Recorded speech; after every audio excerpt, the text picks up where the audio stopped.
completion, our award-winning team transforms your vision into powerful video content that connects with your audience and drives results. Don't trust your brand to amateurs. Partner with Blue Ocean Media Group. Visit blueoceanmediagroup.com today, and let's bring your story to life. Jamie Ullman here with the refi and debt consolidation magician, Jordan Rosenblum. Google the bagel loan. Jordan, tell me about it. Well, Jamie, with inflation high, credit card debts all-time highs, let's look at a cash-out refinance on your home. With our bagel loan, we're going to have no title fees. We're going to have no lender fees, no appraisal fees. This will help your overall cash flow mightily. It's the time to do it. Jump on now while you can. We can always refinance when rates drop. Bagel loan all day. 314-442-9570 or Google the bagel loan. NMLS number 226715. If you're living with diabetes and using insulin, you know the pain of pricking your fingers over and over again. By wearing a small remote device called a continuous glucose monitor or CGM, you can reduce the pain of pricking your fingers right away. If you're testing your blood sugar 4 or more times per day, injecting insulin 3 or more times per day, or using an insulin pump, call the Diabetic Health Hotline today. 800-515-2380. That's 800-515-2380. Paid for by U.S. Med. Bill O'Reilly here, and I'm warming up. Stand by for the O'Reilly Update Morning Edition. But first, homeowners, when is the last time you checked your home title? Scammers are targeting your equity with just a single forged document they file at the county. So don't wait until it's too late. Find out if you are already a victim today. Please go to HomeTitleLock.com and use promo code BILL to get a free title history report, plus a free trial of their $1 million triple lock protection. On this Wednesday, President Trump praised the partisan media on Air Force One when he was coming back from the Middle East. He was pleased that the American press actually covered the Gaza ceasefire in a fair way. The question is, will the media détente with President Trump continue? The answer is no, it will not. The left-wing media has far too much invested in harming Donald Trump to ever stop the bashing. Most of the media chieftains are avowed liberals, and they will continue to loathe the president. However, there is some self-preservation in play. I have it on good authority that CNN talent was told not to criticize the president during the hostage release negotiation story. Even a zealot like CNN's Abby Phillip backed off, suggesting that Barack Obama give Mr. Trump some credit, which the former president did not do.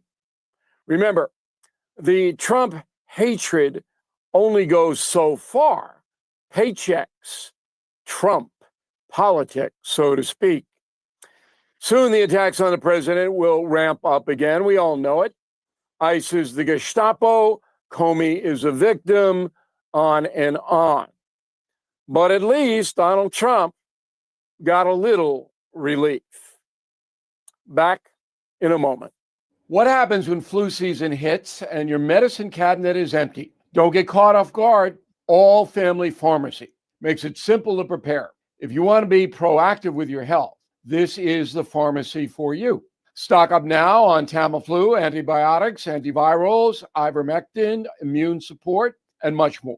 Delivered fast with a doctor's prescription included. Visit All Family Pharmacy, one word, allfamilypharmacy.com/Bill. Use promo code BILL to save 10%.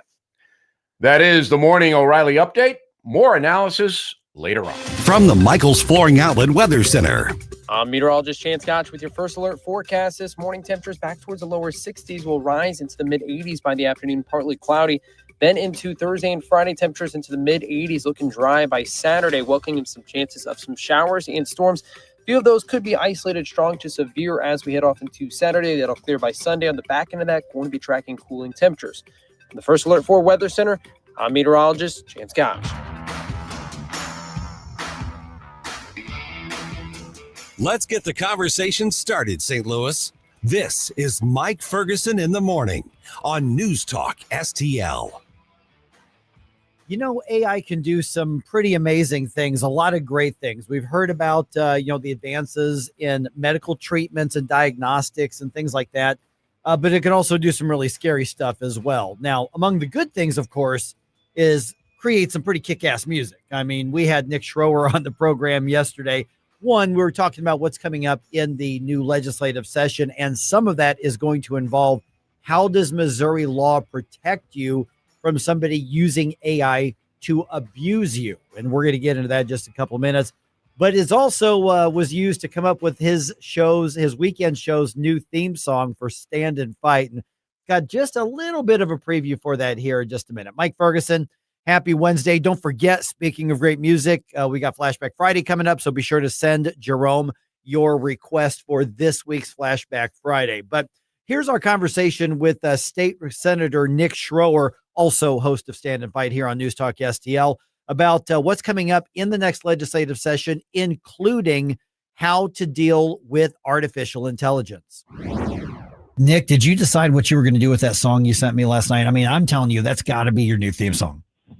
I think we're going to roll it out. Spotify is cracking down on the use of music, and I'm a big music guy. I always, holler at you and Jerome. Great bumper music. Yep.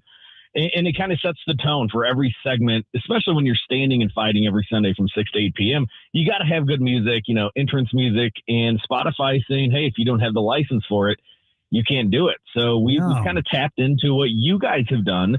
I think a year or so ago, you made your own music using AI, and AI is just growing since then. I put Tim Jones' voice to work, and being the head of the Missouri Freedom Caucus, we utilized our state director, Tim Jones. Not many people know he's got some pipes. Just listen to when he, hollers, it's Friday. So I think we're gonna roll out a new song this Sunday. If you want to play, you can play it here now. I think what we should do is we should, right before we wrap up, I've got a clip to tease it. Nice. And then what we should do is once you roll that out, that's got to go up on like the station podcast, man, so people can access that song. Because we did a couple songs on this show, and man, but yours, I got to tell you, I think this is the best one to come out of News Talk yet. I mean, this is a banger, man. Well, the cool thing, I've kind of dove right in for the past couple of years with AI. First with, pictures, and then different research. My one of the speeches I gave on the Senate floor a couple of years ago was based upon AI. And I said, look, we actually had to do a deep dive because half of the stuff that it came up with 2 years ago, they just made it up. And, trust but verify. But that leads me into what next session is going to look like. We have to get a harness on AI. And look, I love it as much as the next person does. You can grab royalty-free music. You can create some of these videos like you see on my social media, making fun of the Democrats, keeping the government shut down. But at the same time, I've got a clip that I sent to Bill Eigel that it's astonishing. It looks like him. It sounds like him. And it's all based upon a picture. So we need to continue moving the ball when it comes to protecting and harnessing this to make sure it's not harming individuals, but at the same time, protecting free speech as well. Yeah. And how do you do that? Because, I mean, obviously, every state is dealing with this because there's a couple layers to this. Exactly what you said, the free speech issue versus you got to have some rules of the road, some bumpers there, guardrails somehow. But at the same time, how do you have a regulation on a state by state basis when you've got something that's frankly global? Yeah, and I know the one big beautiful bill had some language in there detailing once the feds get off their butts and the Democrats actually vote to open the government again, they do have the ability to reign supreme over all of the states when it comes to regulating this stuff. But until then, yes, we're going to have a hodgepodge. About a year ago, myself and former representative, a good friend of mine, Ben Baker, who's now at the USDA, we had a bill that said, look, you can do whatever you want. However, when it comes to utilizing AI, if you're going to go after somebody, if it's going to be satire, at least have a disclosure on there. So, case in point, if Joe Biden was running against Donald Trump and the Biden administration wanted to create some sort of video, and let's face it, we know that the left can't meme. No, the left has no sense of humor, but if they did, as long as they put a disclosure on there, letting people know this is artificial intelligence, this is AI, this is satire, whatever, that's fine. And it's very similar to what attorneys do. When you look at these attorney ads, you have those mandated disclosures. If you don't have those disclosures, there's going to be penalties. And I think the Missouri Ethics Commission detailing different elections and the ethics involved in elections and campaigning, they would be, kind of looking over if this is used in a campaign setting. Or talked to Ann Wagner the other day, and there's a big appetite with the federal government to team with the states to tackle, and I hate to even say this, utilizing AI. There are criminals out there utilizing AI. Pictures that people are posting of their kids on social media. Yep. People, these criminals, these evil individuals are taking those pictures and making it look like child pornography. So we have to utilize the framework that we have currently in statute, but then adjust it to say, okay, if you're creating this horrible stuff, there are going to be penalties and criminal repercussions as well. Yeah, because I mean, there are things now that the law just doesn't address. You can still allow freedom until you violate somebody's rights. But if we don't have it in the statutes that these are rights that are being violated because we didn't know that the technology was existing ever to do that. So that's just a matter of part of what your job is in the legislature. Yeah. And looking at this archaic document that the left likes to ignore that was written by 16, 17, 18-year-olds, the Constitution, the Bill of Rights, all of our founding documents, it's great to see that still applies. Those rights still apply to protect us, to say, look, if it's free speech, it's fine. But if you're treading upon somebody else's rights by utilizing AI, that's where the government can draw the line to protect its people. All right. And by the way, if you make a music video for this song, you have my complete permission to use my image and put me in the band. Your current one, though, like the In Shape Mike Ferguson, right? Do the In Shape I saw you the other day, and I don't know if you're on HGH or what. You're looking good. Yeah, I mean, you might be tapped, especially with that hair, to come in when WWE makes an appearance. I know Randy Orton's going to be retiring soon. Maybe he's going to call you up to be his tag team partner. I'm in.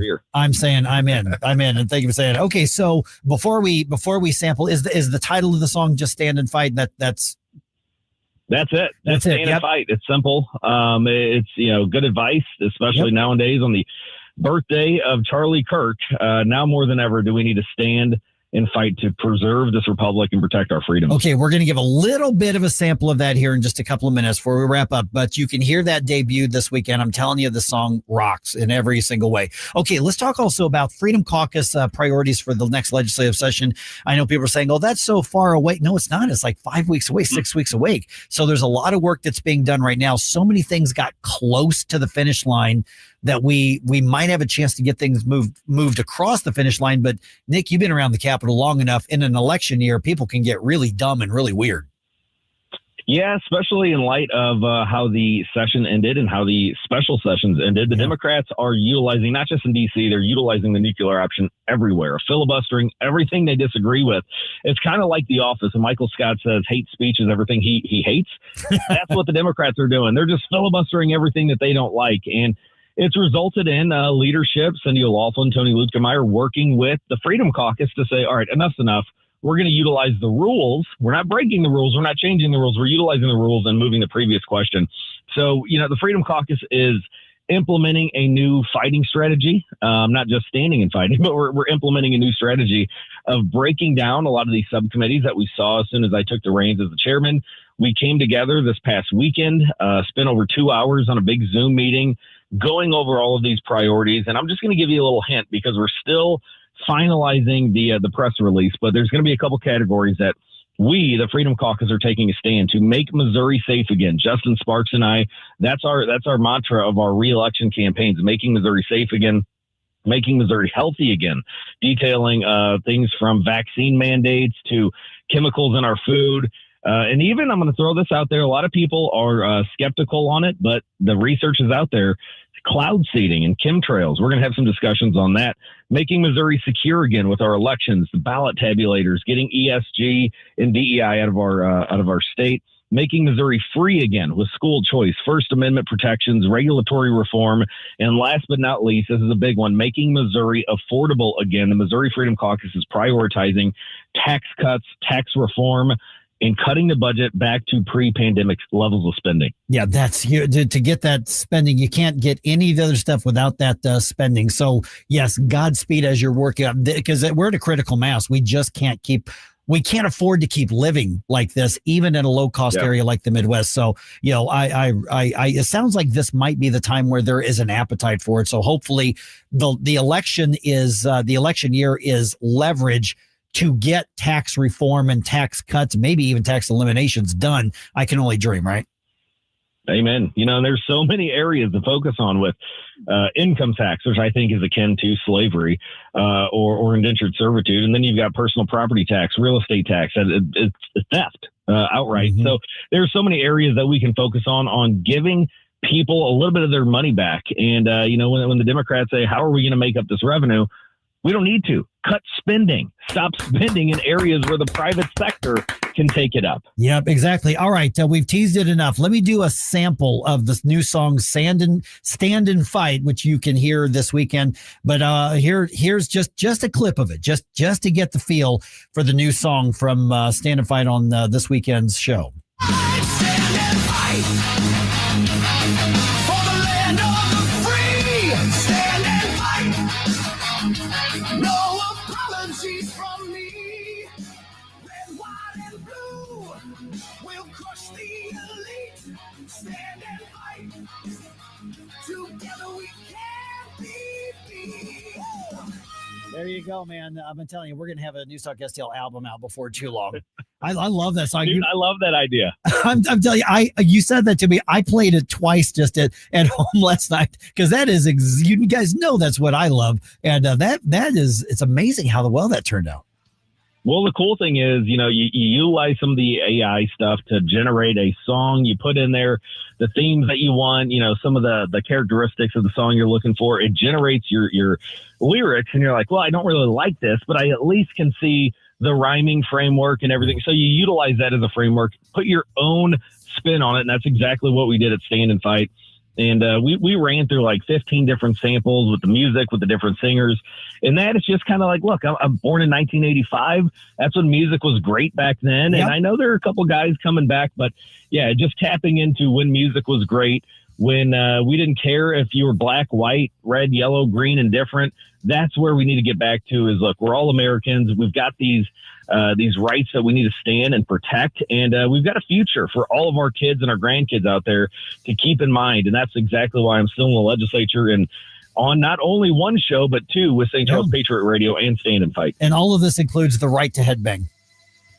Oh, absolutely. Headbang and headbang hard.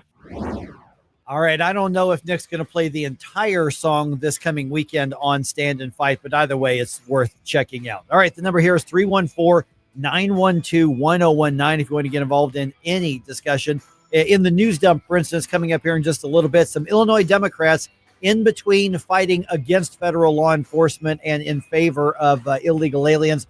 They're coming up with new ideas on how to tax you on stuff. Yeah, that's still ahead. Right here on 101.9 and 94.1 News Talk STL. If you have a phone, you have a radio. Wherever I'm at, home, car, wherever. Download the all-new News Talk STL app. If you have a phone, you have a radio. Just the convenience on the phone. Streaming live on the mobile app. Love the new app. And listen anytime. Everywhere. Anywhere.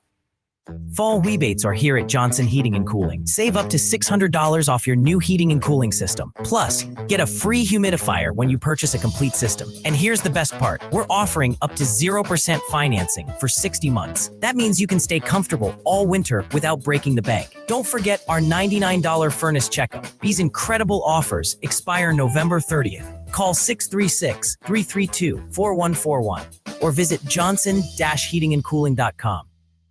Remember those magical moments in Mom's kitchen? The heavenly aroma of fresh baked cookies? At Trolley Stop Bakery in Chesterfield's Forum Shopping Center, our co-op of talented bakers has been perfecting that homemade magic for 4 decades. From the gooeyest cookies in town to custom pies, cobblers, and cakes, everything's made from scratch, just like Mom and Grandma's recipes. Need that perfect corporate gift? We ship our famous cookies nationwide. The Trolley Stop Bakery, 67 Forum Shopping Center, or TrolleyStopBakery.com. Because some traditions are too sweet not to share.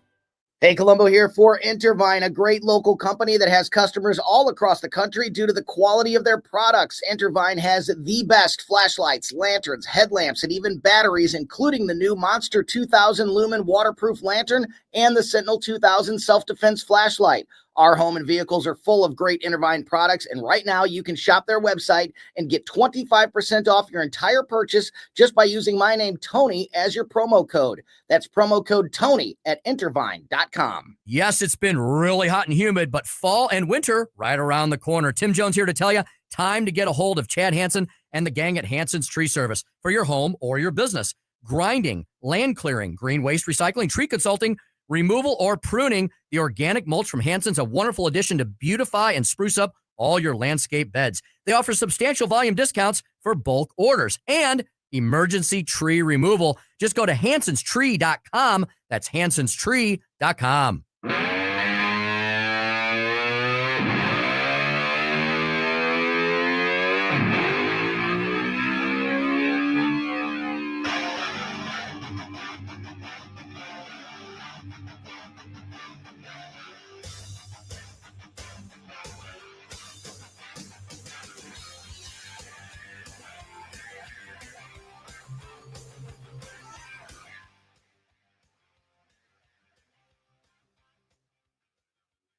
All right, it happened. It happened. Loaded Dice is in the slammer. Oh, wow. Wow. He's being looked after by the U.S. Marshals. So we knew that this could happen. You know, with Susie Moore, who was in yesterday for Gabe Phifer, we were kind of going, well, I mean, the situation kind of lines up for that, but he is the sheriff. None of us really knew what was going to happen with this because it is such an unusual situation and there are so many moving parts. I mean, I tell you, I have been in the media broadcasting business for coming up on 30 years now. I don't think I've ever covered something like this. This doesn't seem like the type of story that comes around very often. No, not at all. So an appeal of that bond revocation is coming. Sheriff Montgomery's lawyers they are planning to appeal that, try to get him out of jail. They say they're not even saying you don't have enough evidence. They say he's innocent. He's innocent. So here's Justin Gelfand, one of Alfred Montgomery's lawyers. This is taken from a KMOV story by David Amalotti. The sheriff should not be behind bars. That is not fair to the voters that a judge put him behind bars. That's why we're appealing it. We should be able to actually present evidence that we believe will ultimately release him. St. Louis Sheriff Alfred Montgomery's legal team vowing a swift response after a federal judge ruled to place the 28-year-old elected figure in the custody of the U.S. Marshals. Since when do you have a defense lawyer begging to put on evidence of actual innocence in a federal criminal courtroom and a prosecutor saying, I don't want to hear evidence of actual innocence? That's not justice. The defense says it sets a bad precedent and leads to safety concerns. I cannot be more clear. How wrong is it that somebody who did not commit a crime is now behind bars while he awaits trial? Okay, so if you're the defense attorney, it's your job to make that argument because a lot of this is being done, obviously, in the public sphere. But this wasn't the trial of Alfred Montgomery. This was a bond hearing for Alfred Montgomery. And essentially what the judge said is, here are all the conditions I could put on you based on what you've done and what you've alleged to have done. I don't think you're going to adhere to any of them. Go with these fine gentlemen. I mean, yeah, it is the job of the defense to say everything that was just said. And of course, until there's an actual conviction, we can't definitively say. But I think based on what Andrew Bailey has said, based on what the judge has seen, based on the things he's admitted to, it's not just he's not a political prisoner. It's not that they just arrested somebody that was voted for. This guy is a menace to society. Oh my goodness. Okay. So we are going to have more details for you in the news dump at 6:05. And we're going to go into more depth at 6:20 with David Amalotti from KMOV, who is all over this story. So we're going to bring you everything up to date. You're going to know what's happening by the time you get to work with that.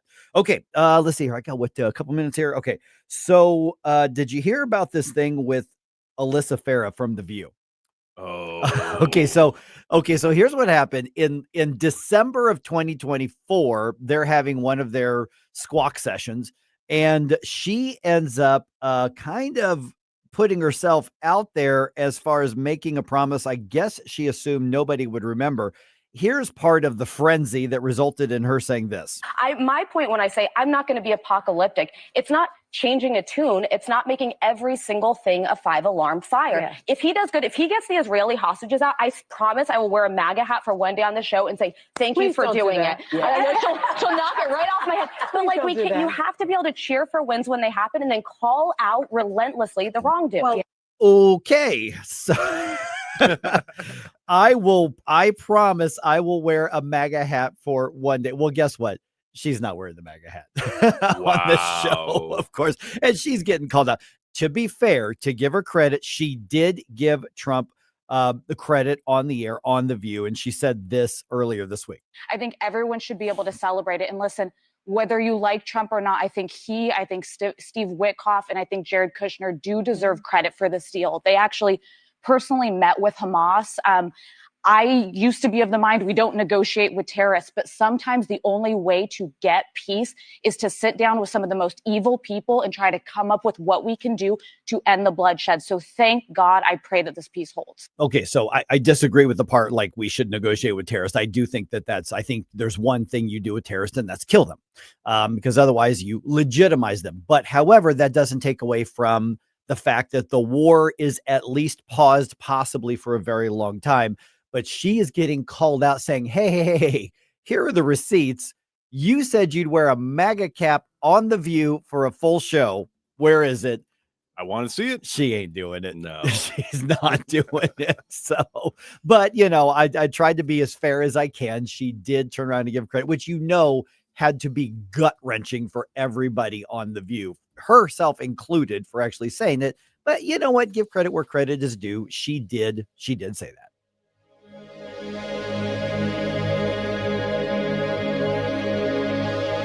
Hey, folks, Jamie Allman here for Newstedter's Fine Jewelry right there at Doherty Ferry and Big Bend. WowDiamonds.com. It's Wow Diamonds for a reason. These are beautiful lab-grown diamonds. They are gorgeous. They will blind you when you walk in and see them, but that's a good thing.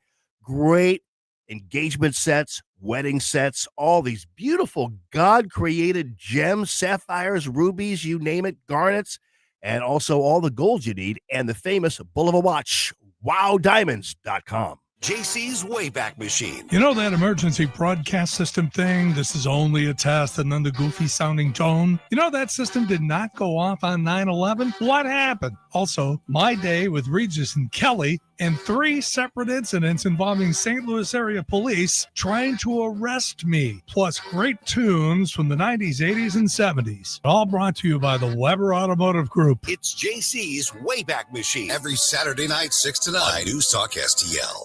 This is Elizabeth Kaiser. If you're a self-insured employer with a minimum of 200 plan members, listen up, because we've only got until December 31st. There's $600 billion on the table for you from a historic settlement agreement. Meet Bill Schmaltz. Thank you, Elizabeth. The program's called Pharmaceutical Industry Overcharging Recovery Program. The money is available. It's already been litigated. You just need to ask for it. I'm going to help you get that money, and I'm going to give you a couple of examples. 200 members on the plan, $840K, 500 members, 2.1 million, 4.2 million with 1,000, and it keeps going up. You can contact me at bill@ecgins.com. The more people you have on your plan, the more recovery money you're entitled to. The money's there. There's nothing you have to do other than fill out paperwork. Contact me, bill@ecgins.com, and we'll help you get that. bill@ecgins.com. That's bill@ecgins.com. KLGY HD3 Clayton, K270BW Bellefontaine, KNBS Bowling Green. This is News Talk STL at 1019, 94.1, and always streaming at NewsTalkSTL.com. Breaking news this hour from Town Hall. I'm Rich Thomason. There were 4 on Monday and 4 more yesterday. Bodies of hostages returned to Israel by Hamas, although the Israeli military is now saying that one of the bodies returned yesterday is not that of a hostage. The BBC's Hugo Bechega. One of the 3 identified bodies is of Tamir Nimrodi, whose status was unclear until now. Forensic experts are reportedly investigating whether the fourth body is of a Palestinian. The slow return of the bodies by Hamas has provoked anger in Israel and raised fears that it could derail the ceasefire deal. The Israeli authorities have threatened to delay the reopening of the Rafah border crossing between Gaza and Egypt and restrict the entry of aid as punishment. But the Israeli public broadcaster says that will not happen now that more bodies have been returned. In all, Israel is awaiting the return of the bodies of 28 deceased captives, and questions have arisen about whether Hamas will follow through on its pledge to disarm. President Trump says it better, or he says the U.S. will do the job. House Speaker Mike Johnson hoping the president will be awarded the Nobel Peace Prize next year. I'm proud to tell you that together with my friend Speaker Ohana of the Israeli Knesset, the equivalent of our Congress, we're going to embark upon a project together to rally speakers and presidents of parliaments around the world so that we will jointly nominate President Donald J. Trump for next year's Nobel Peace Prize. No one has ever deserved that prize more. This is day 15 of the government shutdown. A Republican bill to end the shutdown failed again in the Senate last night. 6 alleged narco-terrorists are dead after the U.S. military took out another suspected drug-running boat off the coast of Venezuela. Watching Wall Street, the Dow futures 197 points higher. NASDAQ futures are up 210 points. More on these stories at townhall.com. Think about this. Everything precious in the Christian faith came straight through Israel. The promises God made to Abraham, the covenants he established, the law that shows us his character, the prophets who spoke his words, the gospel that transformed the world, all of it, every bit of it came through Israel.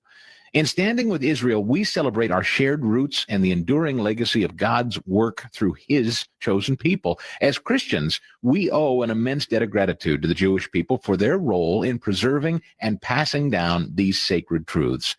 Through their faithfulness, often in the face of great adversity, they've been instrumental in bringing the knowledge of God to the world. When I support the International Fellowship of Christians and Jews, I'm not just helping people in need. I'm honoring those who gave our spiritual foundation. I'm saying thank you to the people who preserved God's word for all of us. Discover the top reasons why Christians all over the world support Israel by visiting ifcj.org. That's IFCJ. From the Michael's Flooring Outlet Weather Center. I'm meteorologist Chance Gotch with your first alert forecast. This morning, temperatures back towards the lower 60s will rise into the mid-80s by the afternoon, partly cloudy. Then into Thursday and Friday, temperatures into the mid-80s, looking dry by Saturday, welcoming some chances of some showers and storms. A few of those could be isolated strong to severe as we head off into Saturday. That'll clear by Sunday. On the back end of that, going to be tracking cooling temperatures. From the First Alert 4 Weather Center, I'm meteorologist Chance Gotch. This hour of News Talk STL brought to you by Chris Cooper and Serenity Wealth Management. Discover little-known strategies that could be the difference between choosing the care you deserve or having someone else decide it for you. Get a free copy of Chris's book at serenityltc.com. Hey, Tony Colombo here with Tim Jones for our friends Rodney and Jen Wallner, the Wallner home selling team at Berkshire Hathaway, the #1 home selling team in the St. Louis area. And I can say that from firsthand experience. My wife and I were blown away from the results that we saw from working with Rodney and Jen, from selling our old home faster and for more money than we thought possible to finding our family's perfect new home. They over-delivered every step of the way. And right now, it's still very much a seller's market. So, Tim, for folks that have been thinking about selling their home, it's a perfect time to call the Wallners. That's right, Tony. And don't forget, they're licensed in both Missouri and Illinois. So no matter where you are in the metro area, you can put St. Louis's #1 home selling team to work for you. The Wallners' experience and work ethic, second to none. And of course, the numbers speak for themselves. The Wallners sell 15 times more homes per year than the typical realtor. Right now, they're working with so many qualified buyers, they'll guarantee to obtain you an offer. If you've been thinking about selling your home, don't wait. Call the Wallners now at 314-810-SOLD. That's 314-810-SOLD for the Wallner home selling team. News Talk STL. Mike Ferguson. We the people. Gabe Phifer. It's not rocket science. Rocket science.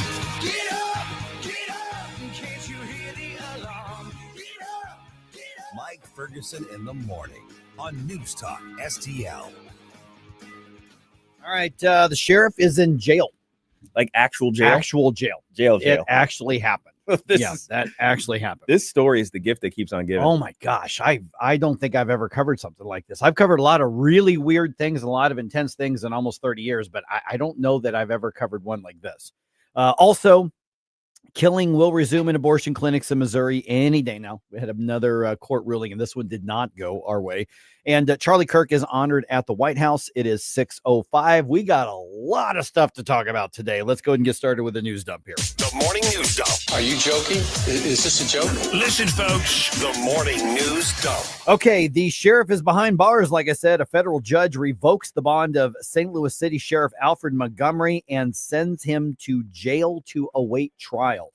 KMOV's David Amilati reports on why the judge made that decision. The federal judge opting to revoke bond because he says there isn't a way to guarantee Montgomery does not violate bond again. In court Tuesday, it was revealed once placed on bond, the sheriff was combative and not transparent about how many guns he possessed, which he was required to turn over to pretrial services. The U.S. Attorney's Office says Montgomery also used a burner phone to make calls naming witnesses, as revealed in this excerpt from the September 5th recording, where Montgomery says, quote, "Witnesses gotta go. Witnesses definitely gotta go. I don't have to take this expletive. I'm the expletive sheriff. You work for the pleasure of me. I brought you in this expletive. I will move you out of this expletive." So Sheriff Montgomery is in the custody of the U.S. Marshals right now. His lawyers say they're filing an appeal. The actual trial date has not been set yet, so we don't know how long he's scheduled to be in jail.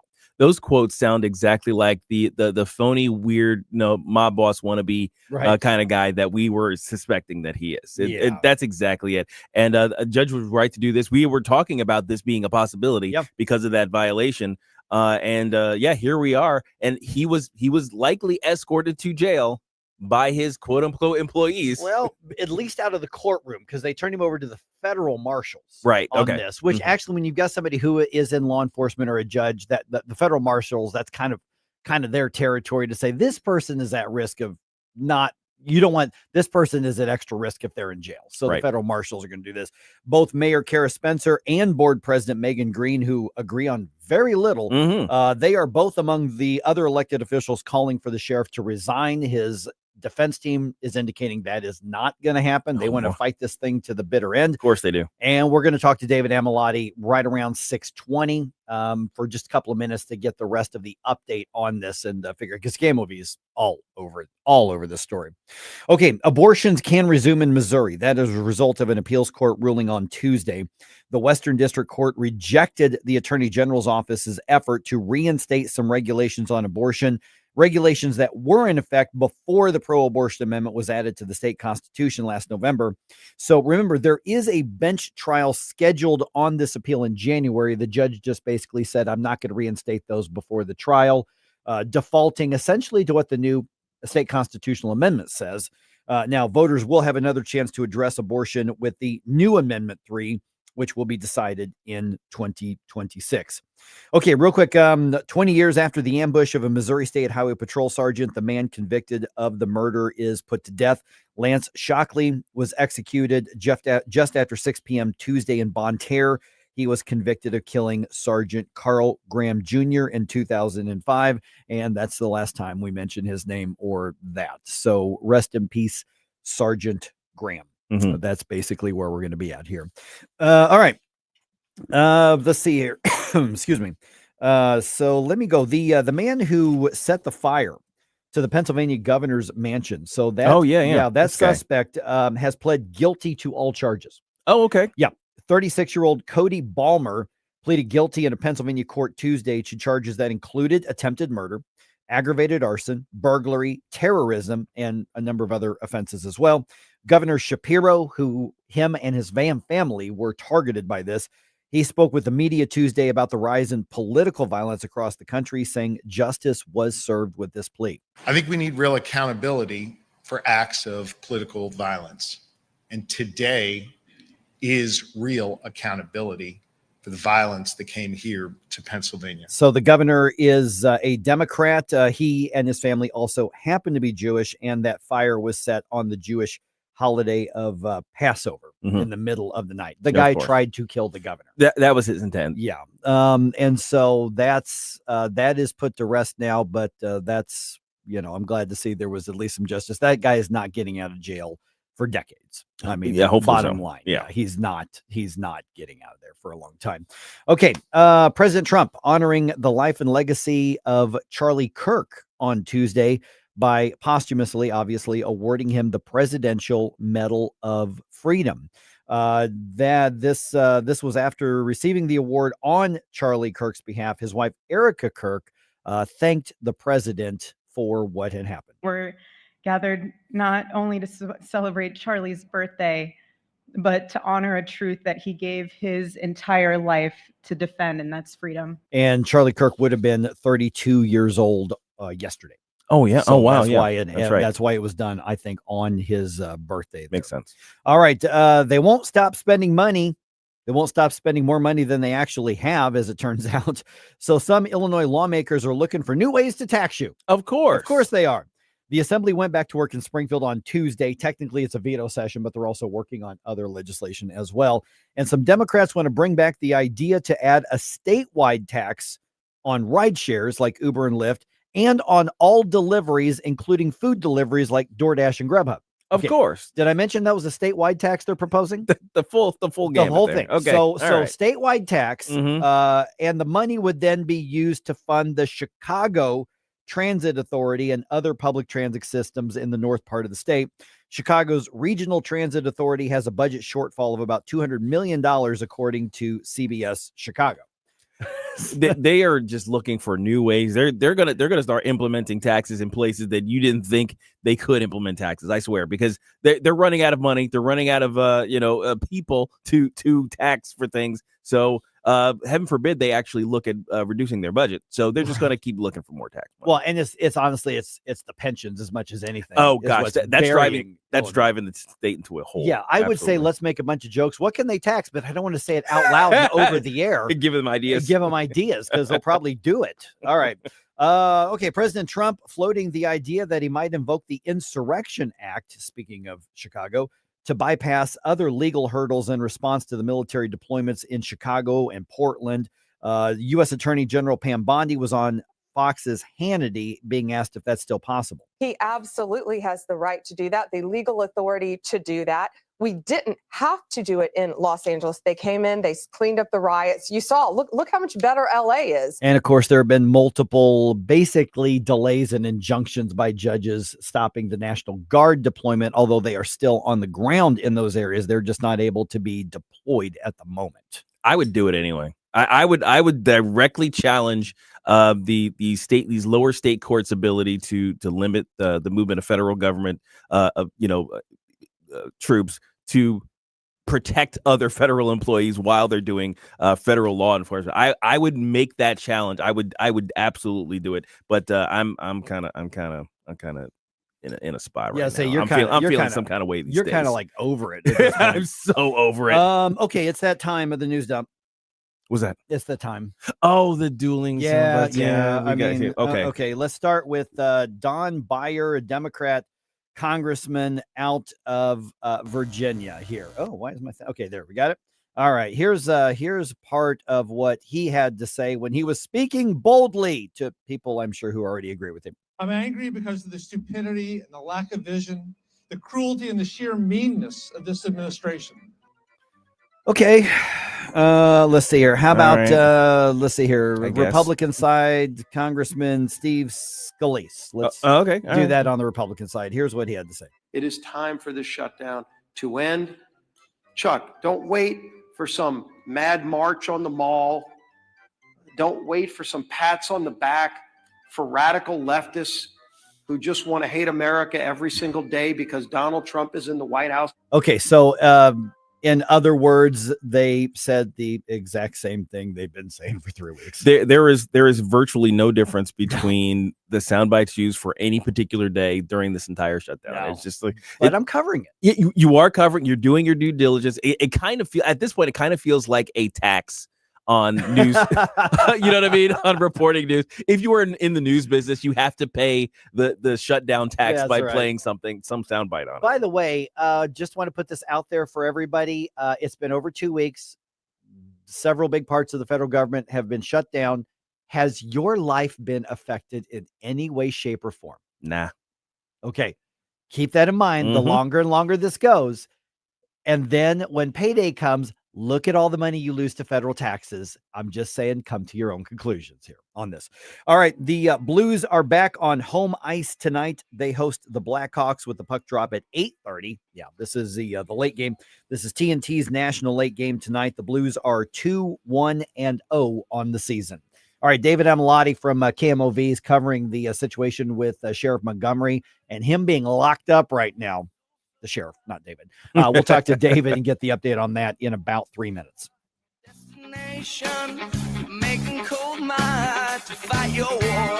Stop right now. Well, I've always felt the 9 most terrifying words in the English language are, I'm from the government and I'm here to help.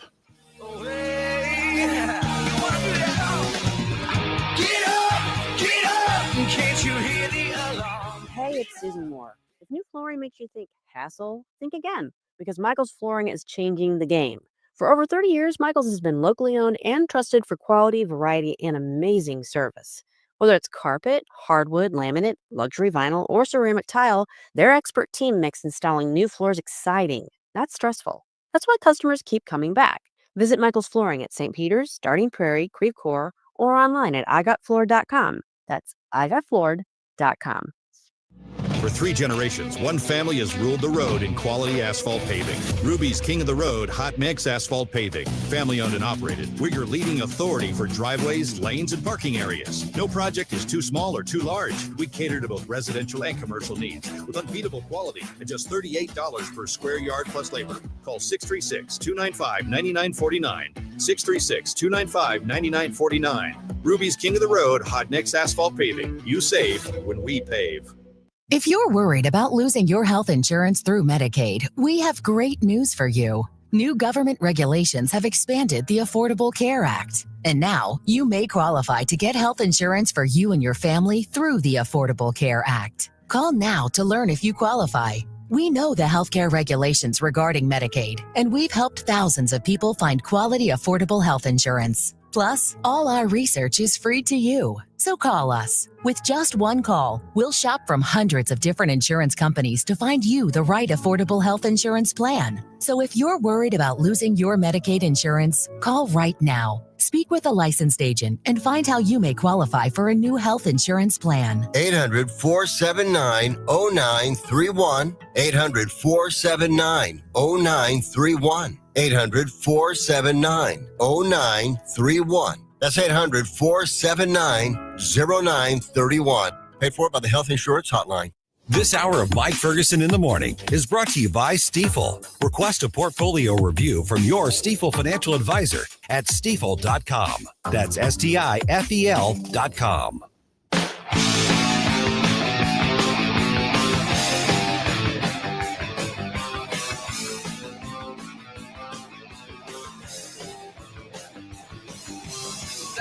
Was completely wasting, out of work and down.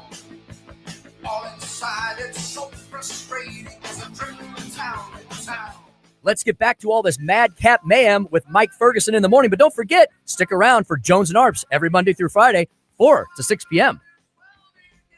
I'm sure this just happened to come up in the rotation of the month music, Breaking the Law by Judas Priest. I see what you did there. All right. 6:19 right now. The sheriff is in jail. It actually happened. And by the way, real quick, just a quick note, because I know there's a lot of folks who follow me from the show on X or Twitter. Thank you so much. I updated my handle. It is now AVP Mike Ferguson. And so instead of AVP radio show, it's AVP Mike Ferguson. So I made that adjustment. So if you haven't jumped on and connected with me there, I'd love for you to do that. All right. Joined now by David Amalotti, who's covering this for KMOV. David, first of all, thanks for being on the program here. Secondly, when you look at just the facts of the case, and I've been in the media business for, going on 30 years or so now, I don't know that I've ever covered a story with this many twists and turns and drama and just all sorts of things that are so unusual. We knew this was a possibility. The bond could be revoked. This was not his trial. He wasn't declared guilty. But what were some of the factors that the federal judge in the case used to say, I'm going to take the unusual step of putting the sitting sheriff into custody? Hey, good morning, guys. Thanks for having me on. It is bizarre you mentioned the twists and turns, and the fact of the matter is we're just 10 months into the sheriff's term as sheriff of the city of St. Louis. You know, the judge made it pretty clear that he could not find a condition yesterday in court that would guarantee that Alfred Montgomery would not violate again the terms of his bond. There were things revealed in court that caught our attention. The first being the prosecution pointing to a third phone, a burner phone that Sheriff Alfred Montgomery had acquired after he was originally placed on bond. Remember, there's an original indictment from earlier this summer where he received a misdemeanor charge in federal court involving the alleged authorization of the handcuffing of Jail Commissioner Tammy Ross. There was a sexual misconduct investigation earlier this year. And so that was a misdemeanor. That was the foundation of the federal indictment. This recent superseding indictment of 5 charges, witness tampering, witness retaliation. This is post all of that. And so it was revealed that there was this phone that was acquired, the sheriff used to talk about witnesses. They brought the pretrial services officer to the stand. The prosecution questioned them. They revealed that the sheriff was combative when originally placed on bond. They are required to take any firearms an individual has when placed on bond. He said he might have 6. It was revealed he had 14 firearms in his home.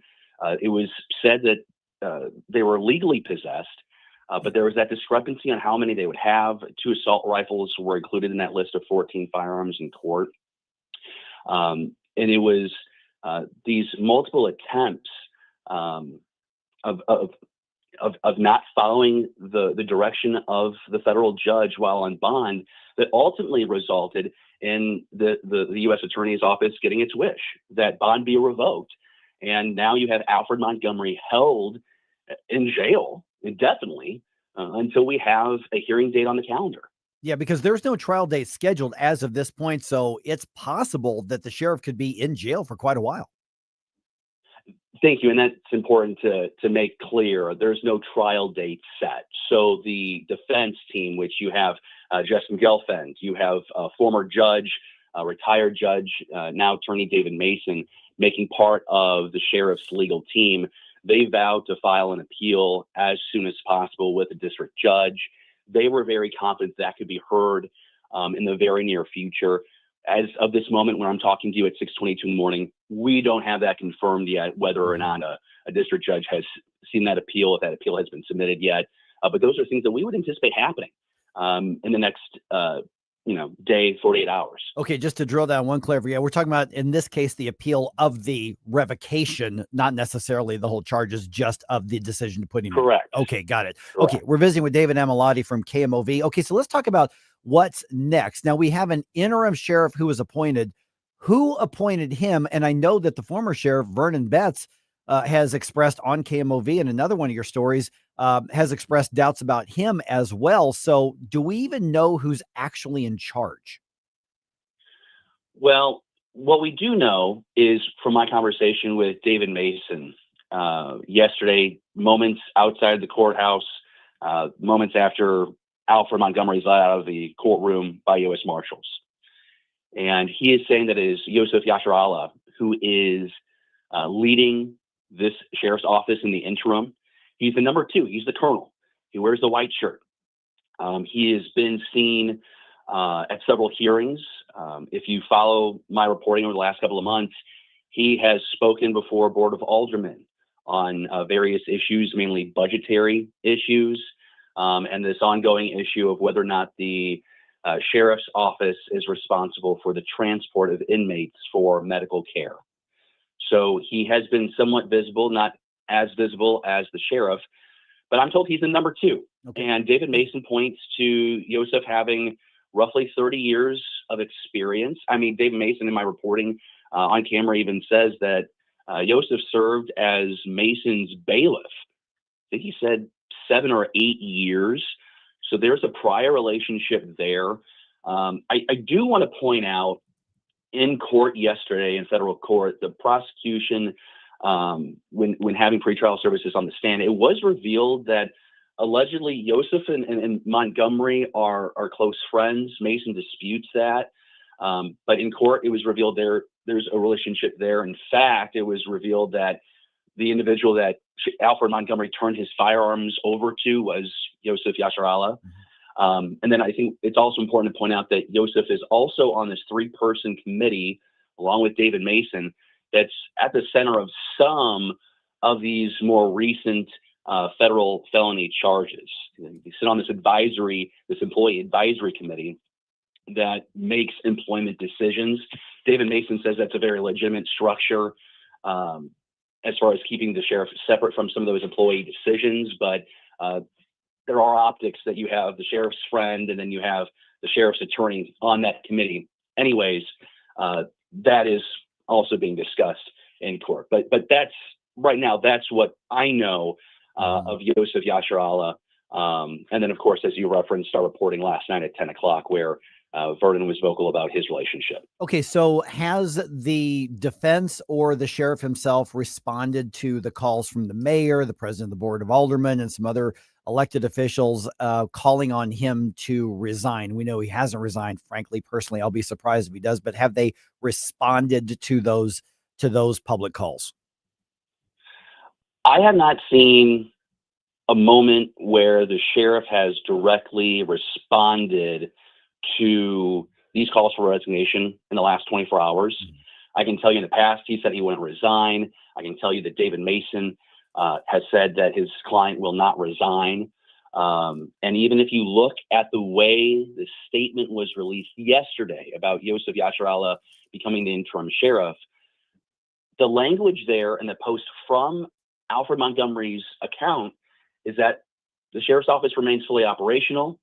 Alfred Montgomery remains the duly elected sheriff, and Yosef Yasharallah, Colonel Yosef Yasharallah, has been designated to serve as interim sheriff until further notice. And my assumption would be that until further notice is when we have a hearing in place, or we have a trial date in place.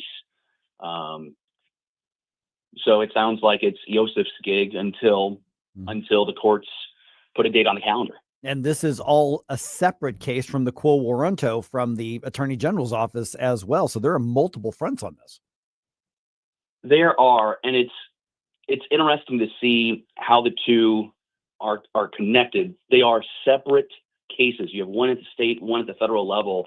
The defense yesterday making it pretty clear that they disagreed, while respecting the court's decision, they disagreed about putting Sheriff Montgomery behind bars. They referenced Judge Stephen Omer in the Quo case, saying that it's within his right to decide if the sheriff should be removed or not, that the steps taken in the federal court may somehow disrespect the power that the state's Supreme Court, the authority given to Stephen Omer to make rulings.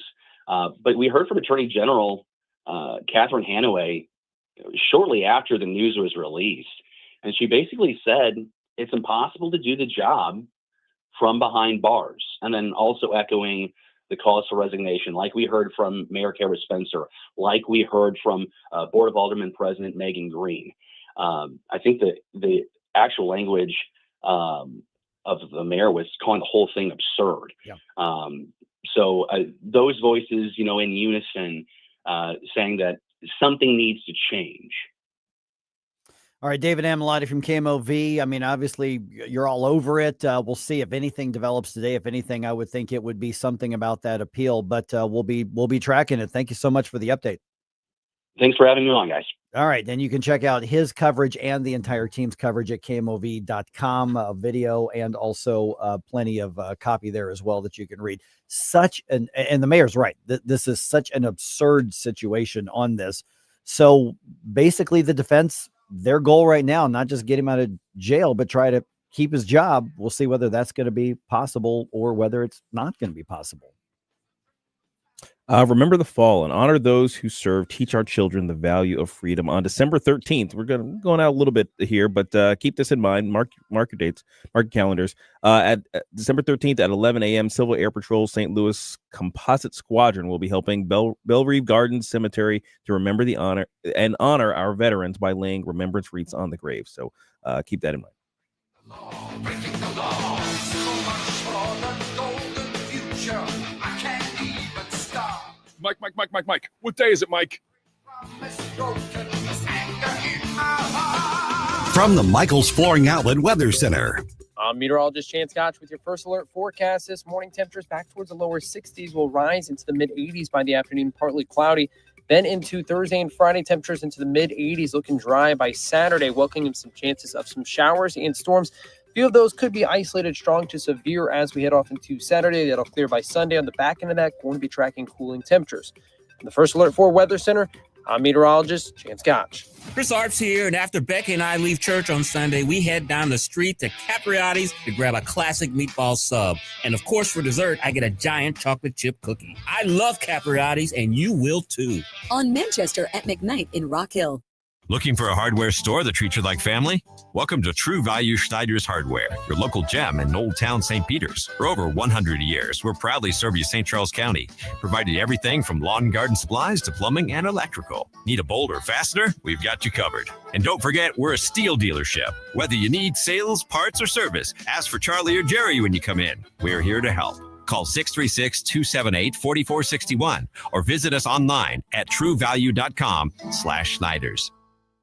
The Vic Porcelli Show. NPR, guess what? Got defunded, and they're going to close down operations. If they're not going to get federal funding, well, then guess what? There are plenty of radio salespeople out there in the United States who can sell time, big time. You know why they don't sell hire a sales team? Because nobody will buy advertising because they suck so bad. Oh my God! You don't see people. You're so correct. That's it right there. Vic Porcelli, live and local, weekday mornings at 9 on News Talk STL. Jamie Allman here with the Allman Report. Pleased to be with Jordan Rosenblum. Google the bagel loan. That's what it's all about. Jordan, tell me about purchasing a home, brother. Purchasing a home right now, it's a tough market. You're going to see a lot of competition. On the bagel loan that we have, you're going to have no closing costs, no title fees, no appraisal fees, no lender fees. Saves an average client almost $4,000 on a transaction. Customer service, unbelievable. Text, call anytime. As I know, as a real estate agent, Google the bagel loan. Google the bagel loan, folks. NMLS number 226715. Free speech is alive and well in America right here. It's about time somebody stood up for true American values. What this country needs is some backbone. Finally, a president who wants to make real change. 101.9 and 94.1 News Talk STL.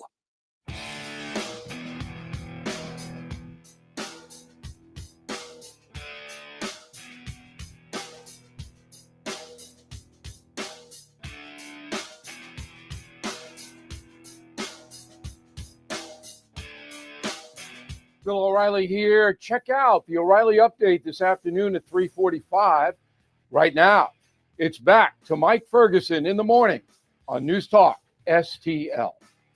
One of the comments that I'm looking at on the Rumble chat box from this morning, so thank you, Corporeal Being, for that. Murdering helpless, innocent, tiny humans is the worst kind of violence. Absolutely. Yeah. Yes. So that's where we're at. And that was probably after I reported earlier on the fact that a Western District Court of Appeals in Missouri has essentially given the green light for, we're talking about the procedural abortions to resume. So it's possible that killing could resume today if it didn't resume yesterday, but at any point now.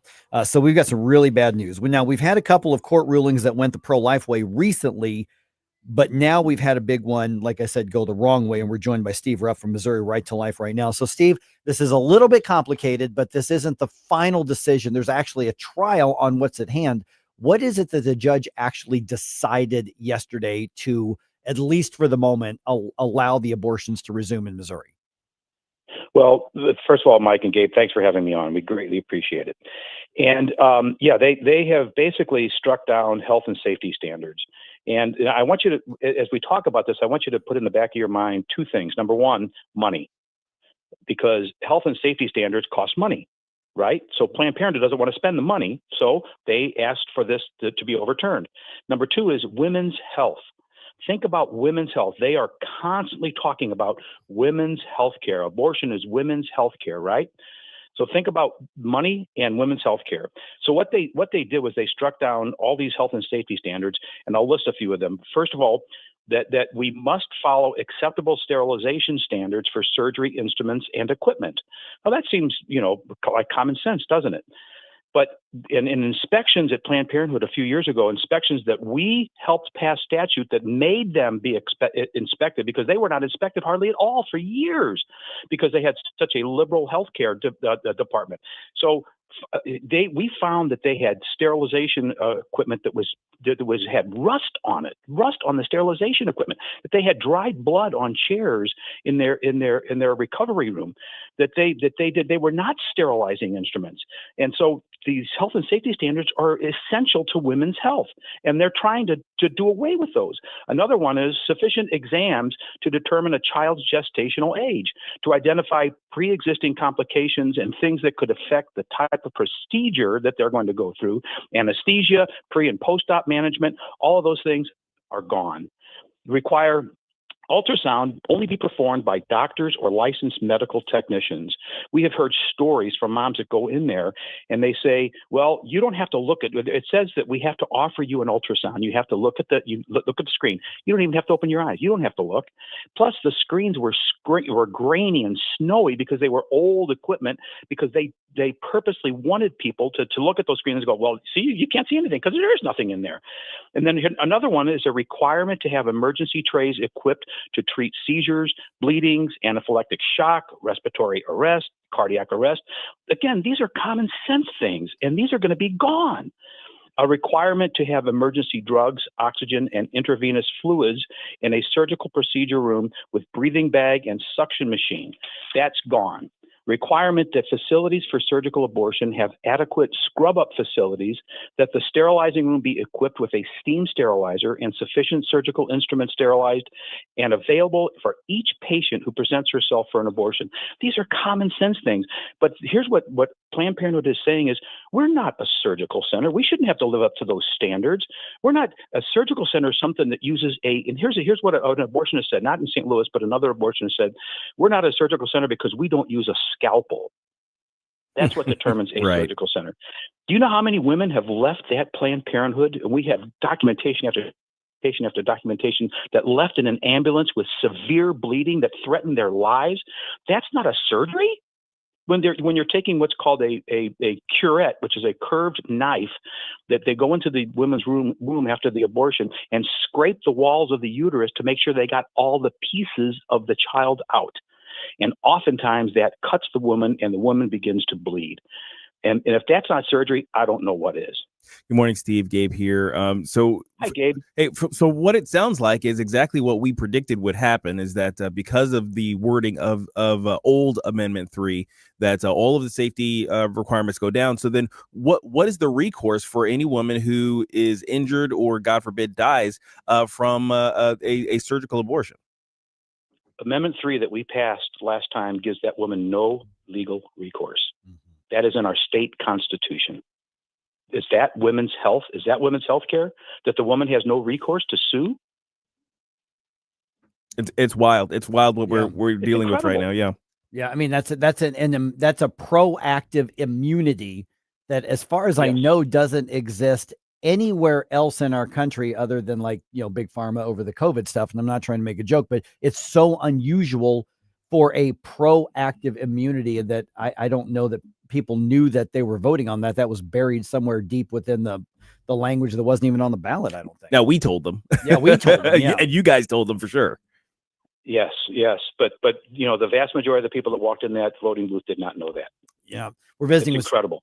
We're visiting with Steve Rupp from Missouri Right to Life. Okay, so what's next here? Let's talk about two things. One, with what's next with this case, because this isn't the final say. This is just at least until the trial can happen, is my understanding. So where are we in the process of this set of health standards and safety regulations? And then the bigger picture is, where do we go from here? Obviously, we've got Amendment 3, but that's not till November of 2026, most likely. What do we do the next step after this one?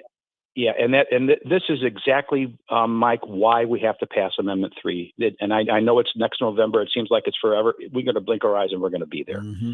So, and Catherine Hanaway, our new Attorney General, is squarely in our corner. She came out and made a statement that she said that this decision was absolutely wrong for women's health. This is absolutely wrong. Now, what she does from there, I'm not sure. I don't know if there's some recourse for her to appeal this to the Supreme Court, but she is certainly going to be in the fight. There's no question about it. So what we have to do is we have to educate people. We are starting right now educating people about the very same things that we're talking about. We said all of these things, and Gabe, you said it a moment ago. We said all these things in Amendment 3's battle last time around, and the people that went into that booth that we talked to voted correctly. They voted against Amendment 3 in the last year because they knew these things were going to happen. We said they were going to happen. They said they weren't going to happen. They lied. Okay, so the legal case in here, though, I want to come back just to make sure everybody understands where it's at. This isn't necessarily a final decision, although I'm going to tell you I'm not truly optimistic the court's going to do the right thing. But what's the next step in the legal process?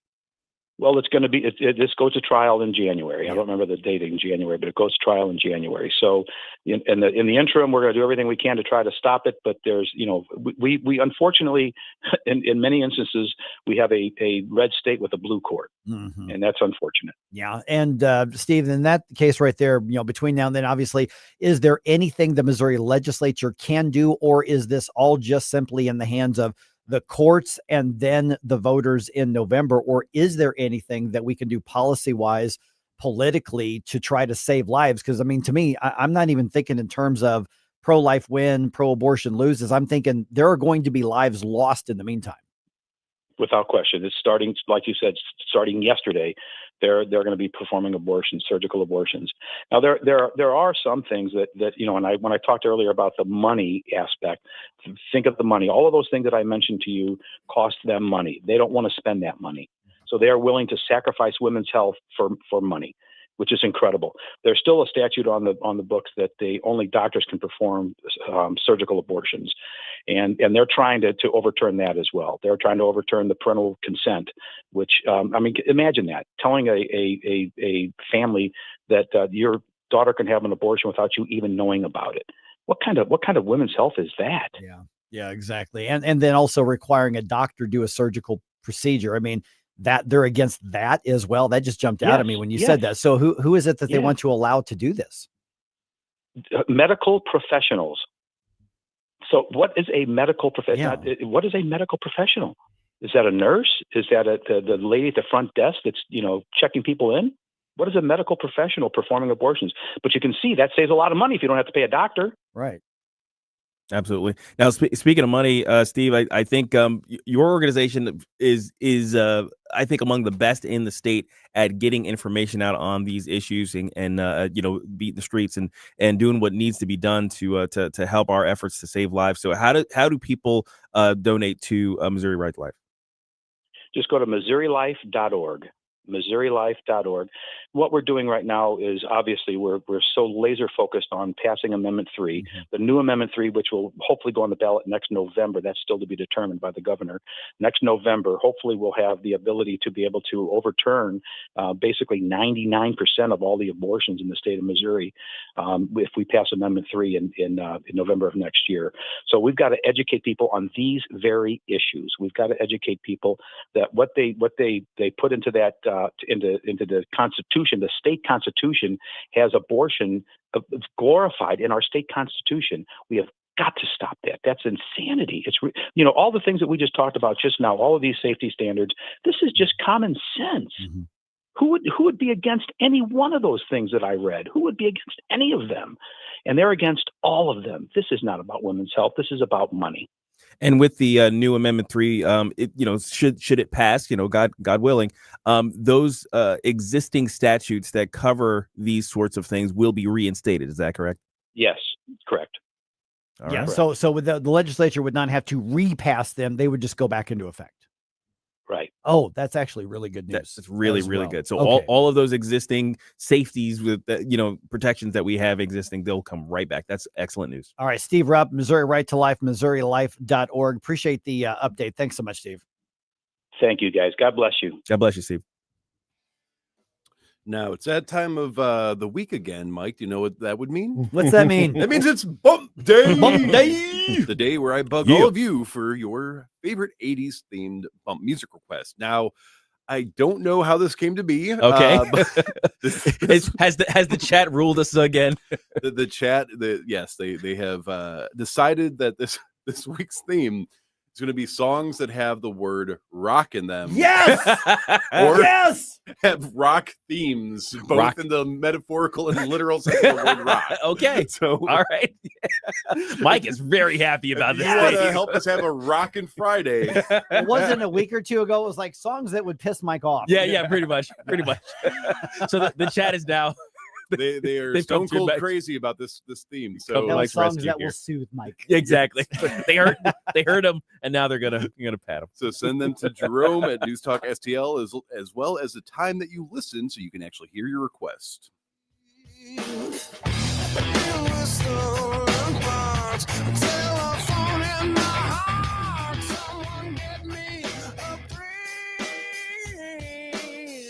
Live and local. Well, here's what's on my mind. I think I got the solution to immigration. News Talk STL. News, analysis, opinion. Yo, this is Vic. Vic for Vets is proudly honoring our veterans. Every Wednesday at 11:05, you'll hear about that day's honoree and their incredible service to our country. Hi, it's Ken. You want to nominate a veteran? Send their name, service information, and story to me, Ken, at NewsTalkSTL.com. Brought to you by Heroes Care, Alamo Military Collectibles, and Monocle's Pizza. Together, let's celebrate the heroes in our community. Vic for Vets, where honor meets gratitude. Hey, it's Vic Porcelli here with our great friend Chris Cooper from Serenity Wealth Management. Hi, Chris. How are you, Vic? I don't want to put anybody else down, but that when you go up and visit you at Serenity Wealth, your place looks like home. So a lot of financial advisory offices, they have, the big mahogany desk or the big marble entryways and things like that. The stock market channel on the TV when you walk in the door, right? That doesn't really drive a good conversation. Good financial guidance and advice starts with a good conversation. People are nervous. People are afraid to talk about finances, right? And so you can see a little standoffish. Well, my objective is to try to have a good, casual conversation. By having those conversations about life, goals, objectives, it's what makes me understand what our financials are supposed to fund. So if somebody does want to have a good conversation, how do they do that? How do they find you? Our website is the best way to do that because you can get all the information you need, understand where we are, get a little bit more information, all that. SerenityWealthNow.com. Reach out to Chris and Stacy today at SerenityWealthNow.com. Investment advice offered through Fortis Capital Advisors, LLC. I'm Missouri Attorney General Catherine Hanaway. When severe weather hits, scammers often follow. They may pose as charities, jack up prices on essentials, or offer fraudulent home repairs. I'm committed to protecting Missourians from those scams. If you've been targeted or suspect price gouging, report it to our office at 800-392-8222 or online at ago.mo.gov. Paid for by the Missouri Attorney General's Office. This hour of Mike Ferguson in the Morning is brought to you by Stifel. Request a portfolio review from your Stifel financial advisor at stifel.com. That's STIFEL.com.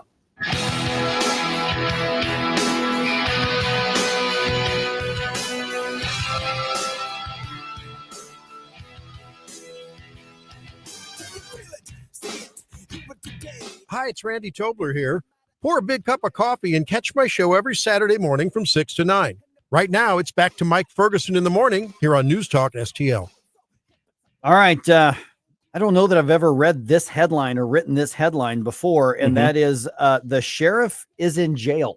The sheriff is in jail. The sheriff is in jail. Oh, my God. Basic details for you on that here in just a moment. Killing is resuming in abortion clinics in Missouri any day now. We just had the conversation with Steve Rupp, but I'll go over the basic details of that. And then also Charlie Kirk is honored at the White House on his birthday. All right, 6:49 right now. Let's go and do another news dump. Successful dump. Wake up, America. It all worked out. They got all the news. The morning news dump. Okay, like I said, the sheriff is behind bars. A federal judge revokes the bond of St. Louis City Sheriff Alfred Montgomery and sends him to jail to await trial. This is so wild. Yeah. This is crazy. He's serving as the sheriff. Yeah. From behind bars. I mean, now he's not performing Right. any functions. Right. There's an interim sheriff who's been named. Right? Yeah, exactly. Because his attorney, David Mason, was asked about this yesterday by some of the media, saying, what happens if there's like an executive decision that needs to be made? Is he going to get on a Zoom call? And they said, we haven't had that come up. We don't know. Wow. But there's an interim who's been appointed in the meantime. Mhm. KMOV's David Amilati, who was just on the program with us about a half an hour ago, he reports on why the judge made that decision, at least some of the reasons. The federal judge opting to revoke bond because he says there isn't a way to guarantee Montgomery does not violate bond again. In court Tuesday, it was revealed once placed on bond, the sheriff was combative and not transparent about how many guns he possessed, which he was required to turn over to pretrial services. The U.S. Attorney's Office says Montgomery also used a burner phone to make calls naming witnesses, as revealed in this excerpt from the September 5th recording, where Montgomery says, quote, "Witnesses gotta go. Witnesses definitely gotta go. I don't have to take this expletive. I'm the expletive sheriff. You work for the pleasure of me. I brought you in this expletive. I will move you out of this expletive." Okay, so Sheriff Montgomery is now in the custody of U.S. Marshals. Yeah, the quotes there, the quotes at the end there, talking Yeah. about how he responded to his current situation. That is craziness. That is the absolute peak of self-delusion to think that you are just such a big deal as the sheriff and that hey, I run this stuff, basically. If you were writing like a movie villain, Yeah. you could not write better dialogue. Oh, exactly. It's pretty much. Yeah. Exactly. Oh, my goodness. All right. His lawyers say they're filing an appeal to the bond revocation. The actual trial date has not been set yet, so we don't even know how long he's going to be in jail. Yeah. Yeah. Now he's entitled to his defense. Absolutely. But and his day in court. And his day in court. Absolutely. That's what we call due process. Yep. Yeah, this is I don't know how, if you're a judge or anybody who has to make a decision on his case, how you just don't immediately throw the book at him, just like, okay, you're done. Yeah. You know what I mean? He said with his own mouth all of the things that you need to convict him. Oh my goodness. All right.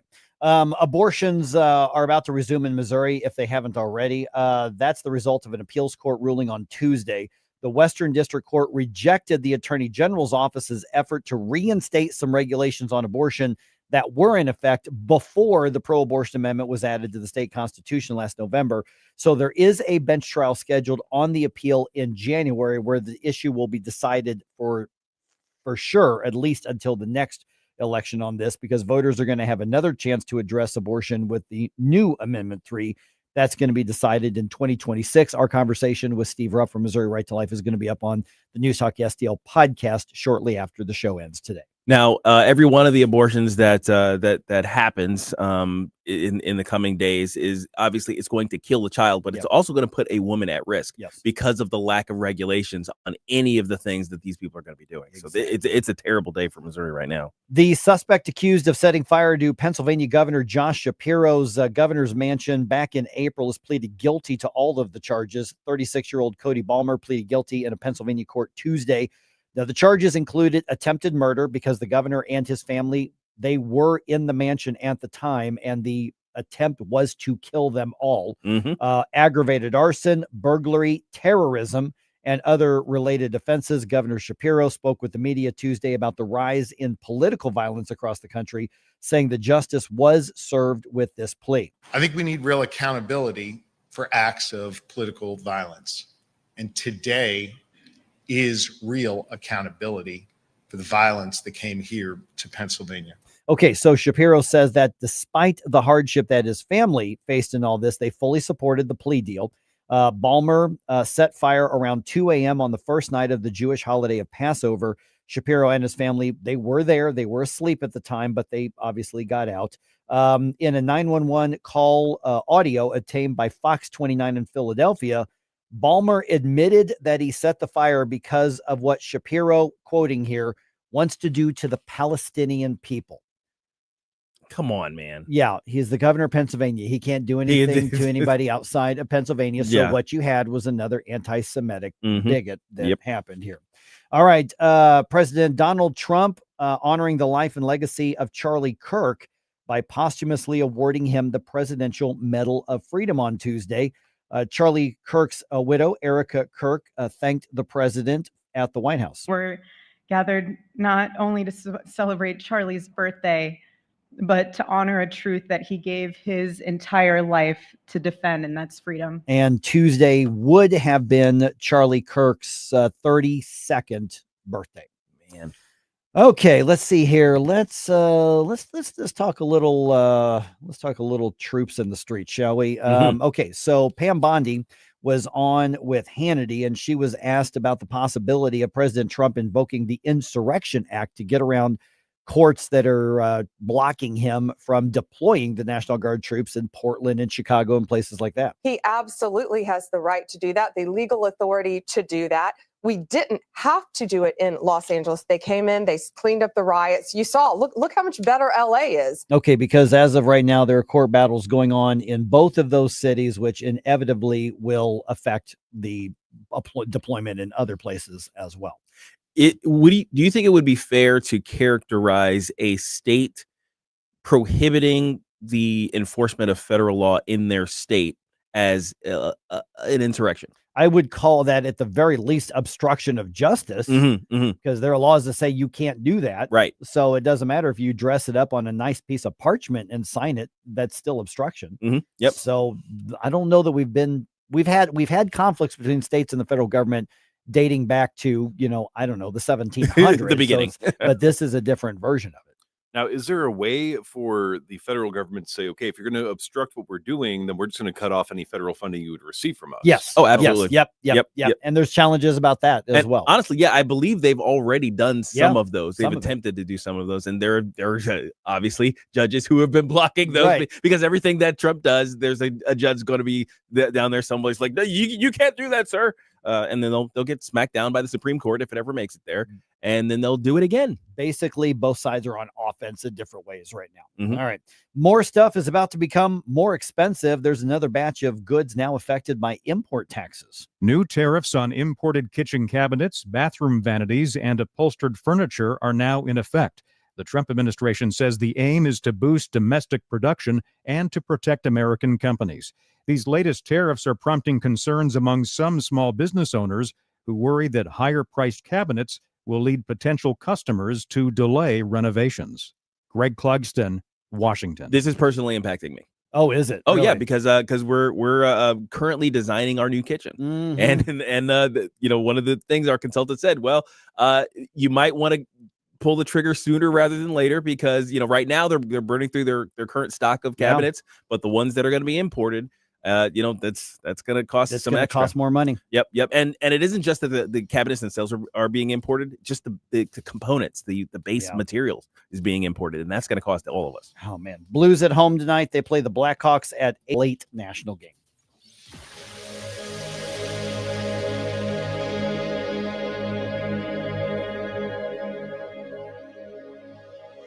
Hey, Colombo here for Intervine, a great local company that has customers all across the country due to the quality of their products. Intervine has the best flashlights, lanterns, headlamps, and even batteries, including the new Monster 2000 Lumen waterproof lantern and the Sentinel 2000 self-defense flashlight. Our home and vehicles are full of great Intervine products, and right now you can shop their website and get 25% off your entire purchase just by using my name, Tony, as your promo code. That's promo code Tony at Intervine.com. Hi, Kirk Hilzinger here. I'm the new chairman of the St. Louis Republican Central Committee. I invite you to our meetings that take place the first Thursday of every month at 3710 Hampton Avenue. You can stay connected with us to learn more about how you can get involved, make your voice heard, and contribute to our shared goals. Together, we can make a difference in the city of St. Louis and the state of Missouri. For more info, visit our new website at stl-gop.com. That's stl-gop.com. Paid for by St. Louis City Republican PAC. Curtis Farber, Treasurer. Jeffco Patriot Radio. Hey guys, Jefferson County Councilman Billy Crow here from Jeffco Patriot Radio. On behalf of Tim Jones and I just want to thank you for making Jeffco Patriot Radio the #1 listened to show on Sundays here on News Talk STL, where we dive into all the things happening in and around Jefferson County. Check Tim Jones and I out on Jeffco Patriot Radio this and every Sunday at high noon here on 101.9, 94.1 News Talk STL. Jeffco Patriot Radio.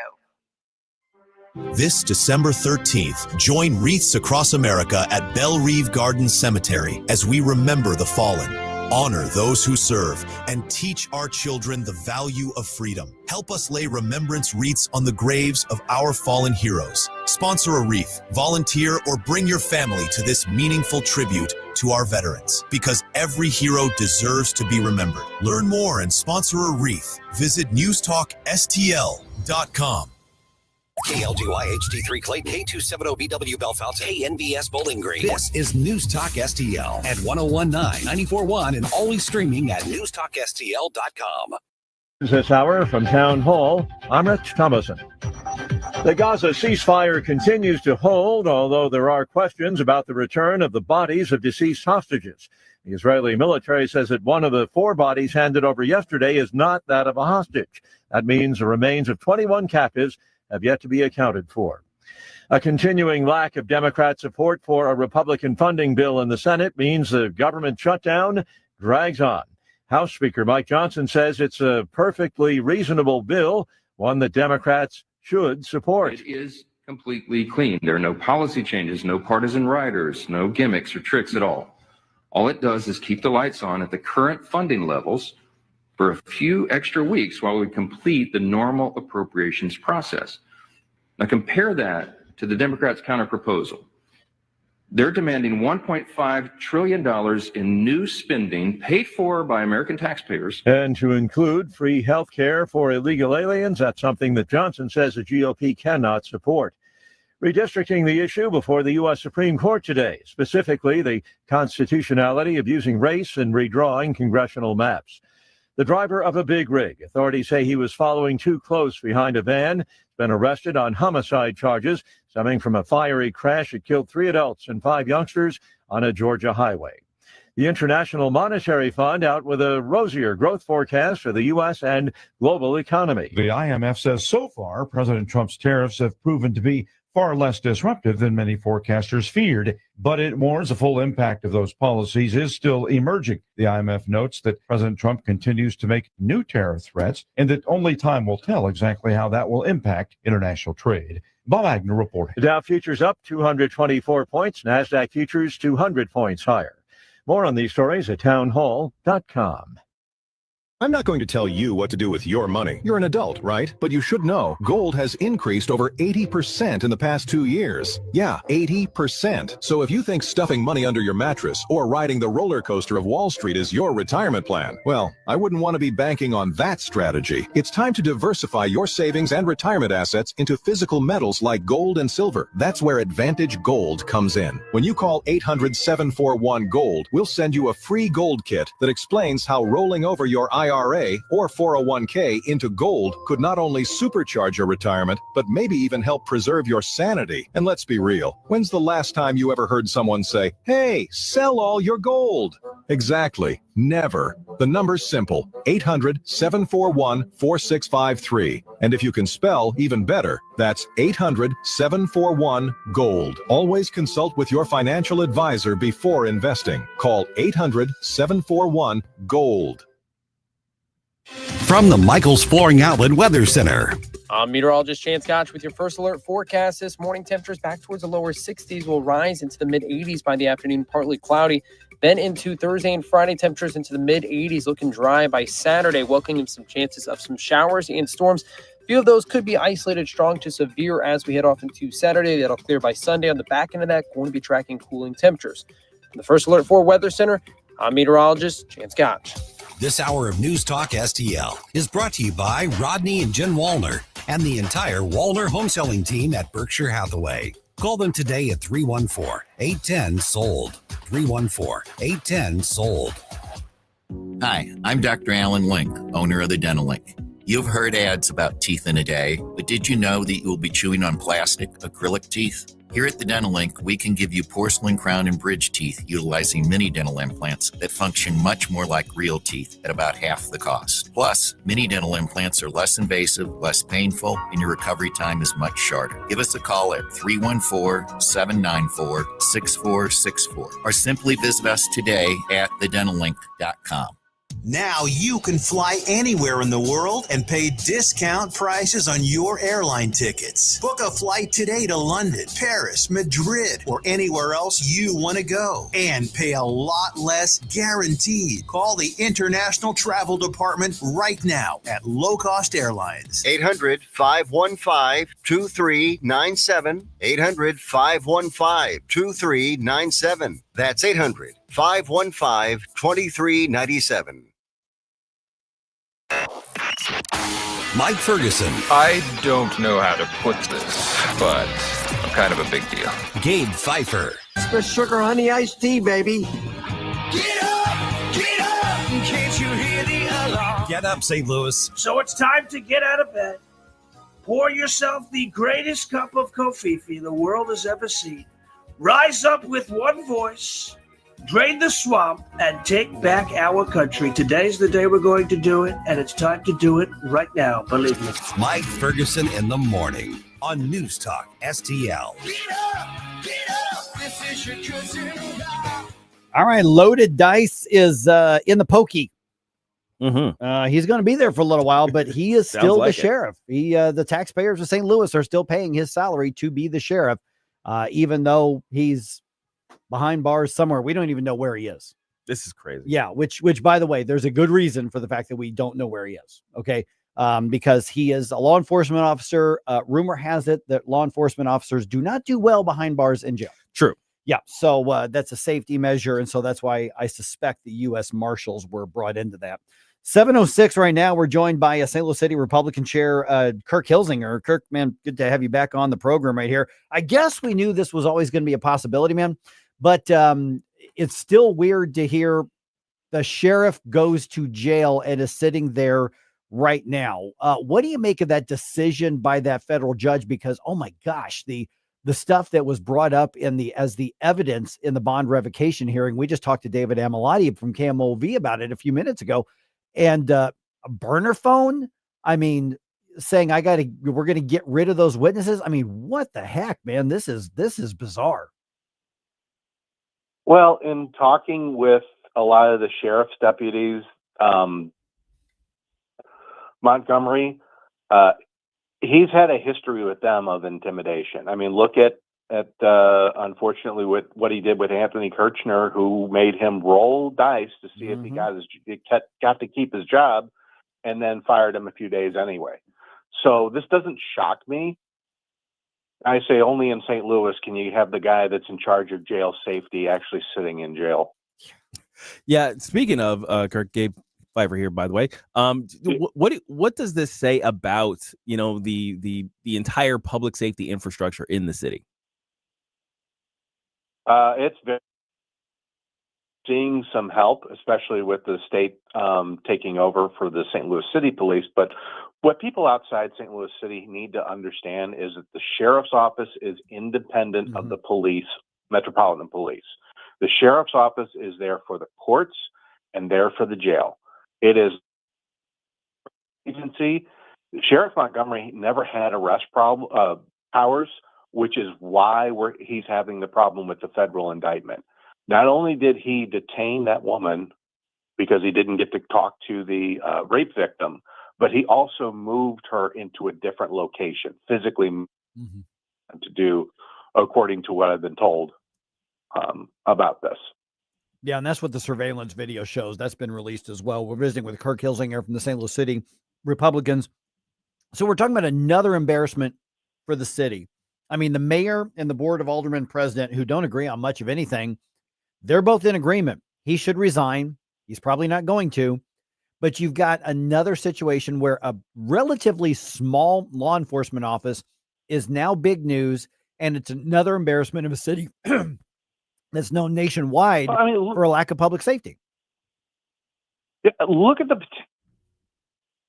since he was in office is placing on St. Louis City, who's already strapped for cash. Now we have to defend this guy in his bad behavior, and he should do the honorable thing and resign. And if I remember right during the election, I'll give Megan, which is abnormal for me, but she did support, if I remember right, Alfred Montgomery for sheriff. And now she's even calling for his resignation. So that should be a big, huge indicator that Alfred Montgomery that maybe trying to keep in. And I think that I don't think he's doing this for the best intentions of St. Louis City. He should do this. And that's why we came out with that resolution in our August meeting saying that, we demand his resignation.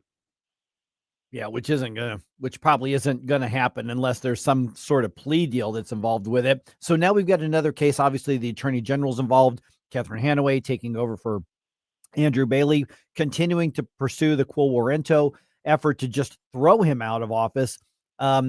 Is there any solace that the people of St. Louis should be taking in that the state is coming in and trying to protect them when apparently local officials have just kind of dropped the ball on so many levels? Well, you have to think the pressure is on Alfred Montgomery when you have federal and state, and even the mayor and the president of the Board of Aldermen calling for him to step down. Case, I think this makes it monumentally easier because one of the originally six, now 5 counts for that writ was the wrongful detain of this city jail official. Now, is there anybody in mind to replace him that you might have? Is it? I mean, I doubt there are any full on Republicans who would even be in the running for this particular thing. But we know that there are Democrats that we can work with. There are people who are at least willing to do their jobs. Our current prosecutor, I think, has been doing a pretty good job.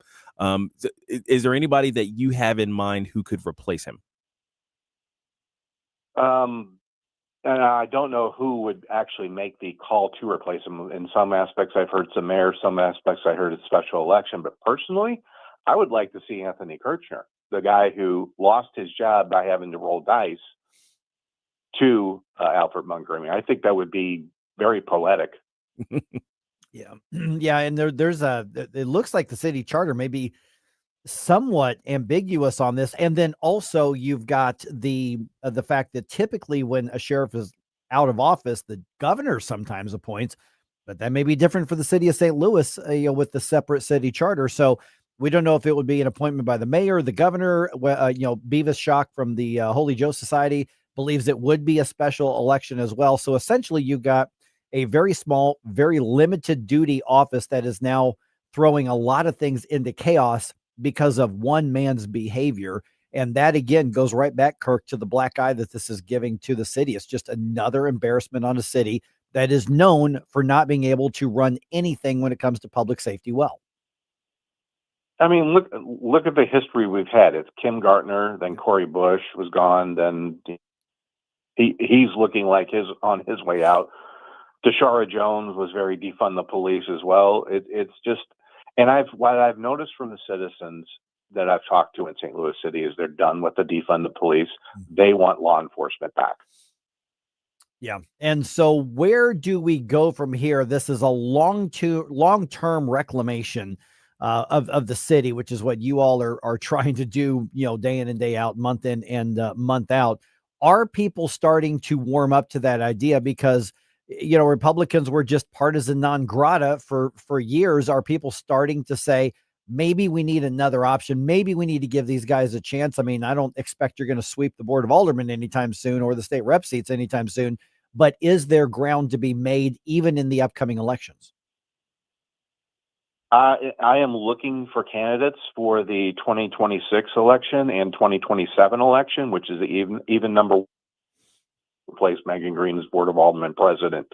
We're looking for quality candidates. Now, I figured that the hardest job that we have right now is to flip one seat within the city of St. Louis from blue to red.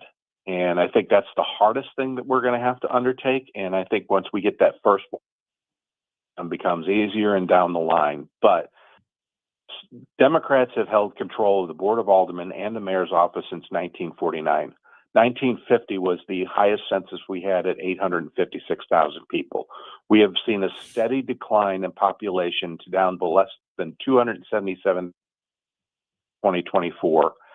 And number one reason that people are leaving is crime. Number one reason that businesses are leaving is crime. And the number one reason for tourism being down is crime.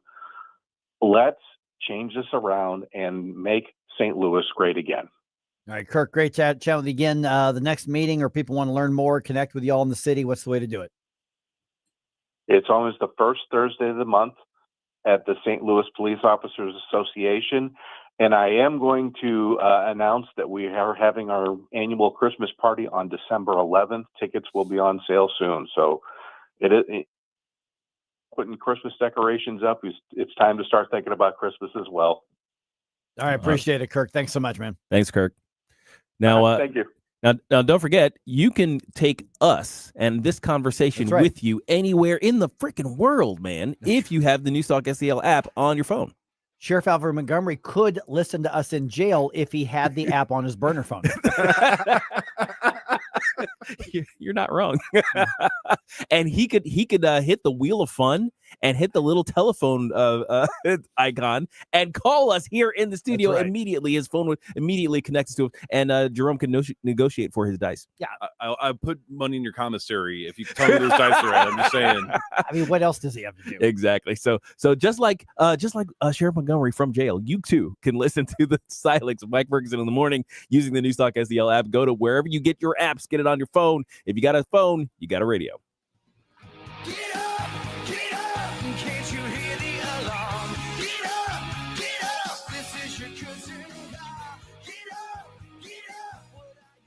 You know, there is a big difference from locally made and fresh and just the mass-produced dry donuts that you get at some convenience store. Mike Ferguson here for my friends and indulgence creators at Mario's Donut Restaurant on Mugie Road. I'm telling you, there is a big difference. Don't waste your time stopping in at some convenience store, some gas station, and getting some dry, crispy donut that was made 2, 3, 4, 5 days ago, maybe a week ago, and just shipped through a processing thing. Mario's makes their donuts right there. It's fresh. It's right here. Also, grab a great cup of coffee. Maybe get a breakfast sandwich. You want something a little less sweet, a little more hearty. You can do that and just hang out there at Mario's. Look up mariosdonutrestaurant.com, or you know what? Put in your GPS, put in Mario's Donuts, and it'll take you right there. And by the way, it's not just breakfast, not just donuts. They also have some fantastic lunch options as well. So run on out there on your lunch break, grab yourself a gyro, grab yourself a sandwich, grab yourself a good cup of coffee or a soft drink. They will get you set up. mariosdonutrestaurant.com. And you know what? Every time I talk about Mario's, it turns out that we end up with a box of Mario's at the station. I'm not saying I'm calling for that for anybody who may be listening. I'm just saying that it's happened before and I've not complained. mariosdonutrestaurant.com. Tim Jones and Chris Arps in the afternoon. What will happen with the Voting Rights Act? Zach Smith of Heritage to discuss, and opinions on the Pope from Ambassador Rooney. Tim Jones and Chris Arps. Weekdays at 4 on News Talk STL. Columbo here for my friends at Bluff City Outdoors in Alton. The knowledgeable staff at Bluff City has served the St. Louis outdoor community for decades, and they can take care of all your bow hunting needs, all your trapping needs, all your fishing needs, and more. Plus, while you're there, you can schedule a trip with a local fishing guide and shoot in their archery range. Bluff City Outdoors is open 7 days a week, 1 mile east of Fast Eddie's at 2813 East Broadway in Alton. Follow them on Facebook and at bluffcityoutdoors.com. Tim Jones and Chris Arps in the afternoon. John Burnett, show host at Newsmax, professor at NYU. Is there hope in the younger generations for America? I don't teach from a left, right, or center. I teach common sense. No socialism. I force them to think critically. They are uncomfortable in the first 3 weeks, but then they start getting it. And guess what? They actually end up embracing it. Tim Jones and Chris Arps. Weekdays at 4 on News Talk STL.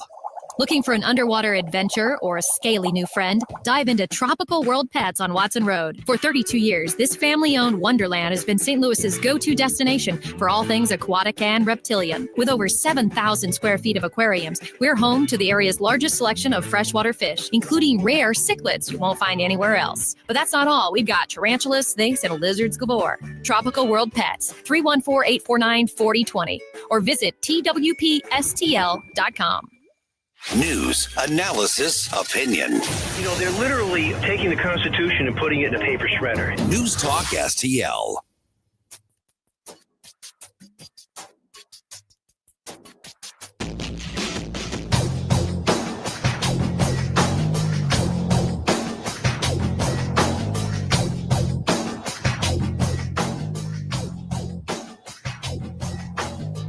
Hey, this is Todd Showalter. Join me on Saturday at 5 as I try to put some fun back into this dysfunctional radio station. It's The Right Mind Show with me, Todd Showalter, at 5 on Saturday. And, speaking of dysfunctional, let's get back to Mike Ferguson in the morning. You know what else is dysfunctional sometimes? What's that? The Republican movement. Oh, gosh, yes. Do you see this thing in Politico? Okay. All of it is pissing me off. Yeah, it really is. Every single part of it. Okay, so why is it so hard to say some people on our side were wrong and shouldn't be in leadership and distance ourselves from gross people and gross behavior? Why is that hard? I don't get this.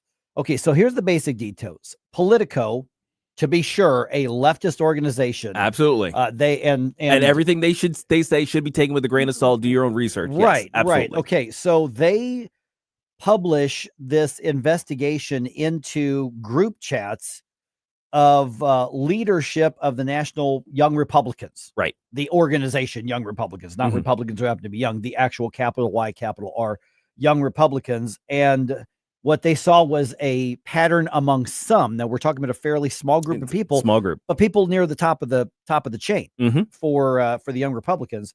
Again, not all of them, but some of them.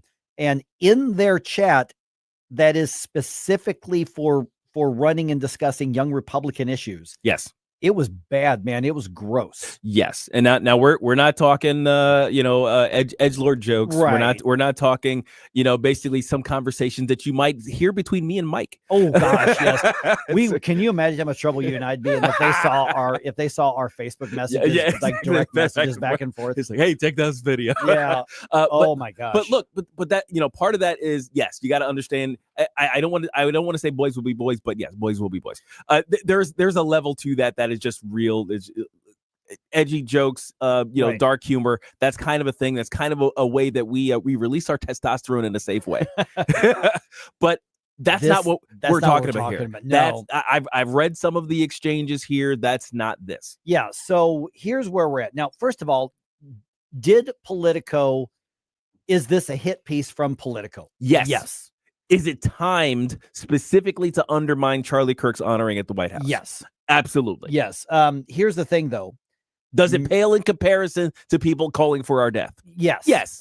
Yes. But that's not the issue. Right. And here's the other part of this is nobody is questioning the accuracy of the screenshots and the quotes. Right. Nobody is saying you made that up. Nobody is saying I didn't say it. That's not what it is. They're pointing out Politico's motives, which is probably correct. That's true. Politico, Yeah. because they in this entire article, which by the way is like 16 pages. Yeah, it's long. It's a long expose that they did. They have a lot of screenshots. They've got the receipts. Yeah, and also they've got quotes from the individuals whose chats are there. Yeah. And they are saying, it's like, hey, it might be that some of this is taken out of context, but I'm going to own it. And some of them are doing the, mea culpa. Right. I apologize. This language is unacceptable. Right, exactly. So here's what's brought it here locally home. The Missouri Republican Party, among others, put out a statement. This is basically gross. They have no business. This doesn't stand for what Republicans stand for. This is against, doing the right thing. Yes. Saying, we saw this, we've read the report, and we denounce it, and we distance ourselves from that. Yeah. And the reaction of people who are mad at them for saying the overt racism and anti-Semitism, for speaking out against the bad stuff. I mean, we're not talking about we're anti-DEI, which the left claims is racist, which is stupid. We're talking about referring to black people as the watermelon people, as monkeys, words that it's a bad idea for me to say on the air here. And so we're also, talking about never trust the Jews, never trust a Jew. I mean, we're talking about really overt stuff in the context of this is our political work and activism. Yes. So we're talking about this isn't locker room stuff. No. This is, I mean, I will tell you, like, for instance, back in my martial arts days, oh my gosh. First of all, my dojo, I mean, we had a little bit of everybody. You talk about as racially diverse as you're going to find. Oh, we were awful. Oh yeah, but it was at each other and at our own expense. It was a different context, but we still didn't say this stuff. Yeah. There were. If one of us in my, basically United Nations representative friend group that I had in high school went that far as what we saw in some of those messages, there might have been some punches thrown. If I said this to my sensei, he might put you on the ground. I wouldn't be here right now. He knew how to kill people. Yeah, for real. But but here's the problem. The reaction is the problem to me.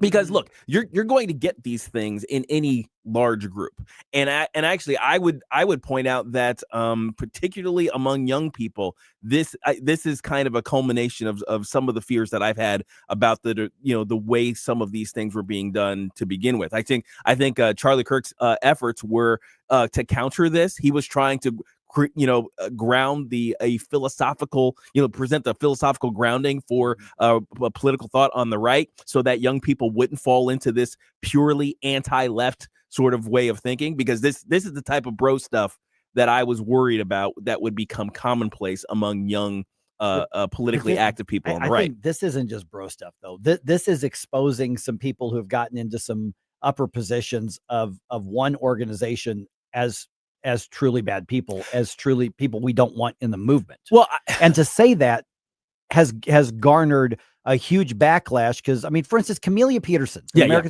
now she just her own personal thing, she basically said, denouncing this is the right thing. That's basically all she said. That's basically all she said. Yeah. Oh my God, look at the reaction, how people have responded with such hate. This is how we lose, but the other side. And I'm thinking, why is it difficult for people to say, no, when somebody is not in a bro sense, but in a truly bigoted sense, representing a movement, saying, don't trust a Jew. I like Hitler. What about let's throw them into the gas chambers. Yeah, if they don't vote for us. Right. Watermelon people, monkeys. And so at what point why is that hard for people to say, how dare you divide us and throw your own under the bus? No, we should be throwing them under the bus because we're supposed to be better. Yeah. What's fascinating to me, and first of all, let me address the point I was starting to bring up before, is that I think part of this, especially among young people, is a reaction to the left. Because the left, through their indoctrination centers, through K through 12 school systems, through culture, has basically perpetuated a war on straight white males. Sure. And that's look, happened, yeah. and they are and they have created a world that is obsessed with identity, unless your identity is that, right? So I think on some level, this is I won't say it's not a good reaction. It's a natural reaction for young people who are not grounded in logic, reason, and morality. We have to teach kids these things. Any kid who's stolen something and you had to tell them, so that shows it. But these kids, I think this is their punk rock. This is their attempt to thumb their nose, to say the thing that they were told they could never say in polite company, and they've done it, and they've made it part of their identity. And of course, it becomes it starts to come out in real expressions. It isn't just words at some point, because you basically you can self-indoctrinate on some level. So I think these kids, they need to take responsibility. They're not. And we say kids, we're talking 20s. Yeah. Young Republican is under 40. Right. 20s. So we're talking 20s and 30s. Yes, these are adults. They need to take responsibility for their garbage, for sure. But I will say that I think on some level that this is kind of a reaction to a world that the left has created. Yeah. But the thing is, we as the older, wiser Republicans need to come down pretty hard on this kind of stuff, because we can't abide it. So there's two aspects of this in the last couple minutes that I've got here, Gabe. One is what you said earlier, the whataboutism. And one of the common things I saw, slamming the Republican Party and Chairman Peter Kinder and like Camellia, when she goes, of course we should distance ourselves from this. Of course we should call it out. Yes. But they want us dead. Right. So basically, this is gross and disgusting. I would hope any conservative would think that's what conservative values would be, is that understanding this is gross and this is what we fight against. And so, but this is gross and awful, but they're worse. Therefore, we must not criticize this. Right. And that's stupid. Right. And then the other aspect of this is that Politico tried to link directly Donald Trump and Charlie Kirk, saying, well, it's because you've got leaders like these two. Mm-hmm. Of course, you're going to have this sort of racist, anti-Semitic thing, which is nonsense. They were stretching, which is why I say it was a hit piece. Mm-hmm. But the fact of the matter is they did expose that it actually happened. The Missouri Republican Party, Peter Kinder, they were right in denouncing it in a very short, simple statement. And for those of you who are defending not the freedom of expression, I'm not talking again, Gabe, you laid it out. This isn't bro talk. Right. You're talking about, absolute disgusting mindsets. For those of you who are saying, no, they're on our side, we shouldn't be calling them out. You need to be reflecting on something in your own life. Absolutely. Yeah, this is the absolute wrong way to go. When they call us racist and anti-Semitic and homophobic and all these other things, it's not supposed to be true. Right. Well, and honestly, the one thing I'm like, okay, so they were calling out a bunch of the, LGBT stuff. I'm like, yeah, that's chosen lifestyle. Okay, I get it. I'll give it a pass on that. But we've got enough of a problem with Jewish hatred and bigotry on the hatred of Jews on the right that's growing. Not nearly as bad as it is on the left, but we need to be putting that down and challenging that at every chance we get. We have a chance right now. Will the conservative movement succeed and call it out and put it down, or fail and be tribal? Now, is support for gender ideology starting to wane? There are some encouraging signs, and we'll tell you about those at 7:35. But before we get to that point, we have a peace deal in the Middle East, but is there peace in Gaza? Larry Connors has some ideas on that, so stay tuned for Larry Connors' commentary.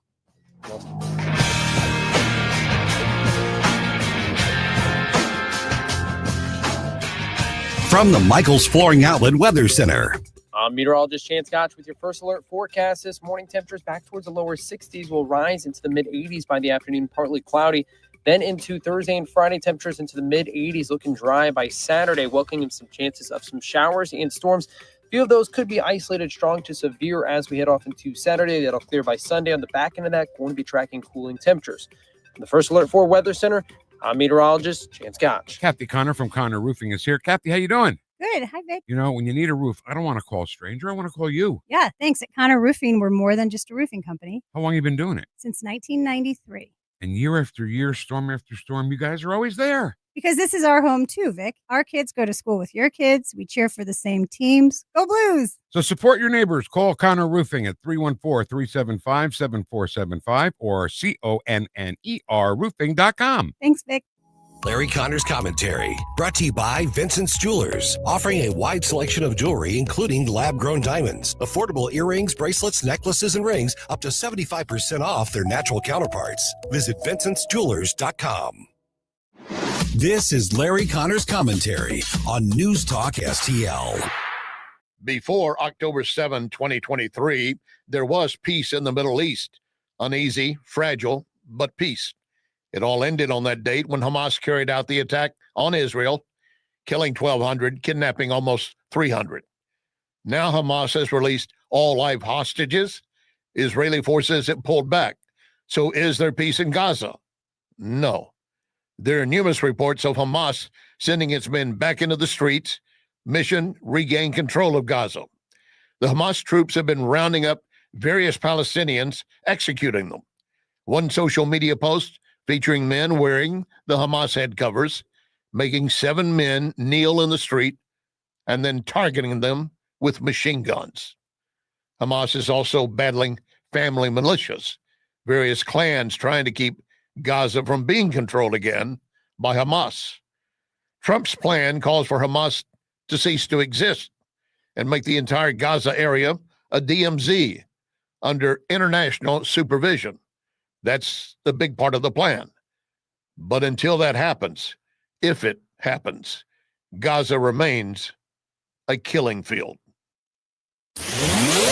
Get more Larry Connors on Larry Connors USA. Tonight at 6 on News Talk STL.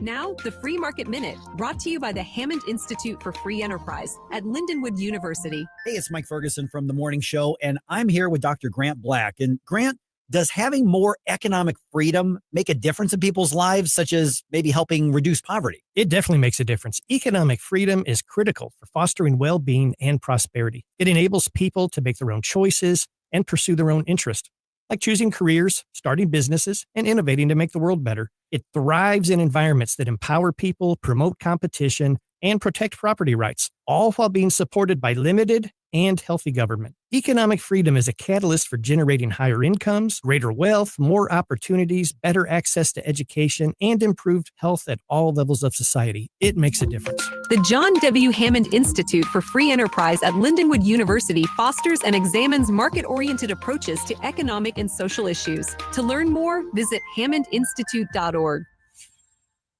Why leave your company's story to chance? In today's digital world, video content isn't just an option. It's essential for your success. At Blue Ocean Media Group, we've spent decades crafting compelling visual stories for businesses just like yours. From concept to completion, our award-winning team transforms your vision into powerful video content that connects with your audience and drives results. Don't trust your brand to amateurs. Partner with Blue Ocean Media Group. Visit blueoceanmediagroup.com today, and let's bring your story to life. All the information I need on the drive to work. Mike Ferguson in the morning. I keep it on throughout the day, whether it's local, national, or something big that's happening overseas. News, analysis, and opinion. St. Louis's #1 for conservative talk. NewsTalkSTL.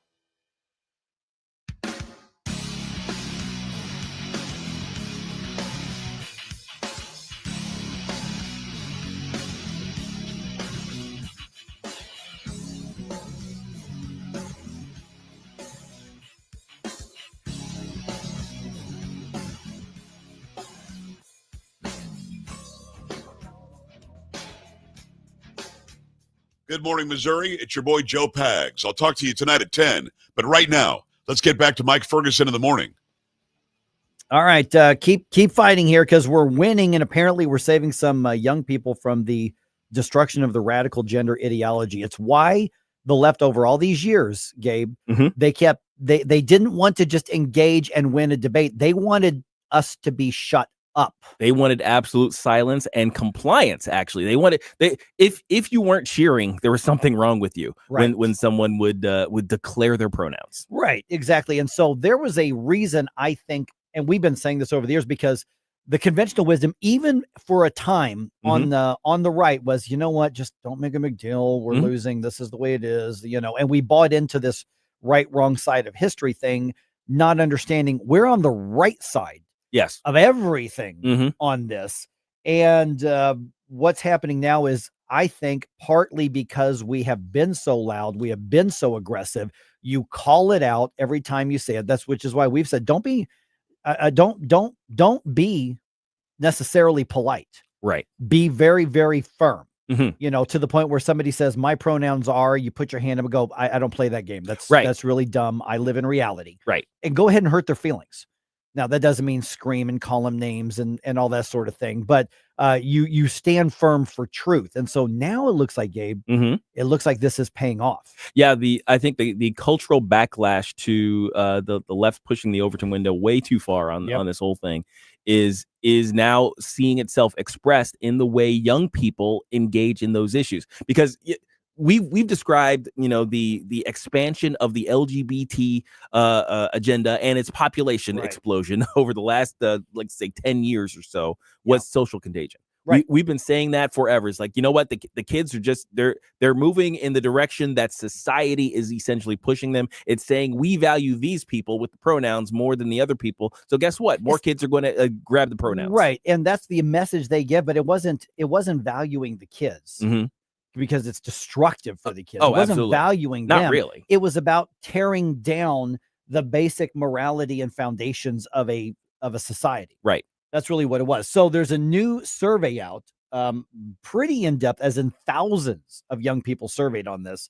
And those who are identifying as trans or the made-up things like non-binary, just over the past 2, maybe 3 years, that's been cut in half. Yeah. It's amazing. Now, here's the interesting thing is that The number of young people who were saying, well, I'm gay, Mm-hmm.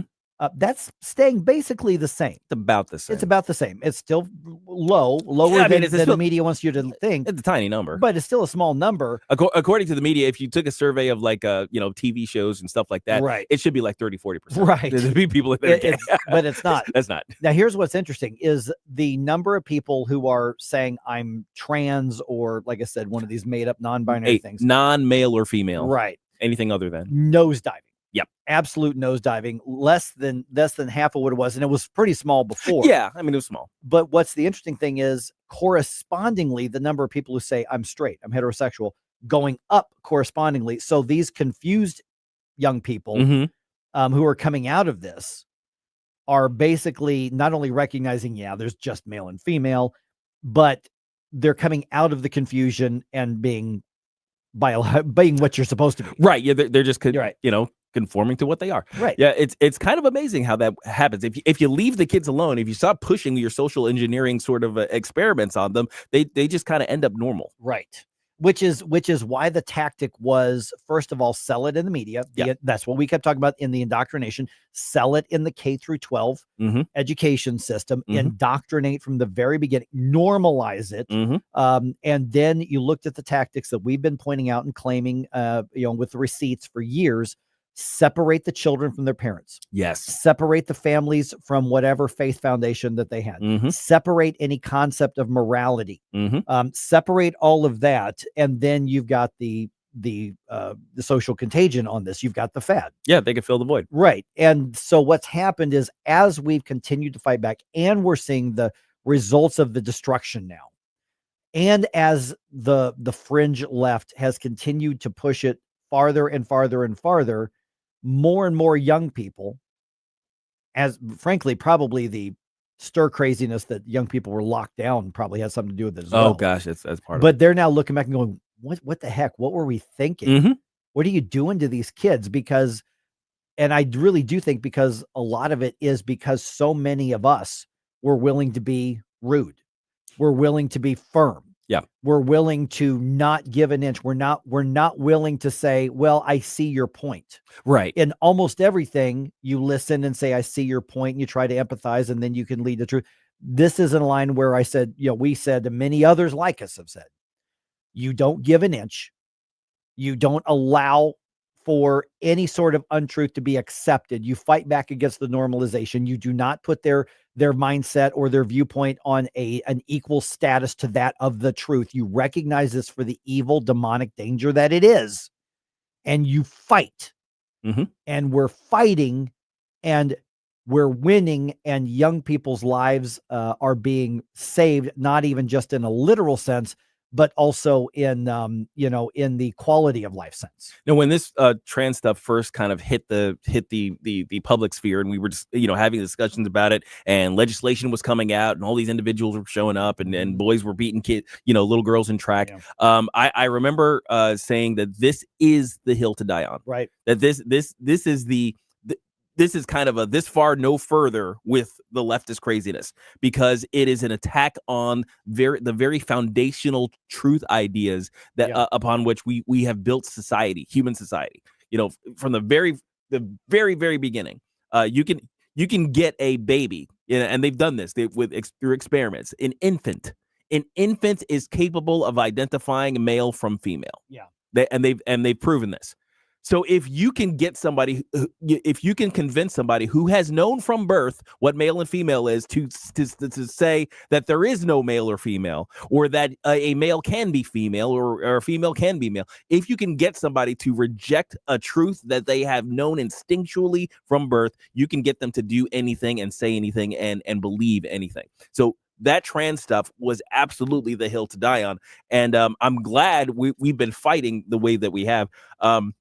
I think we need to continue to push it, because they're fighting tooth and nail still. They're not giving an inch, especially in the areas where they still kind of control things, like in the school system.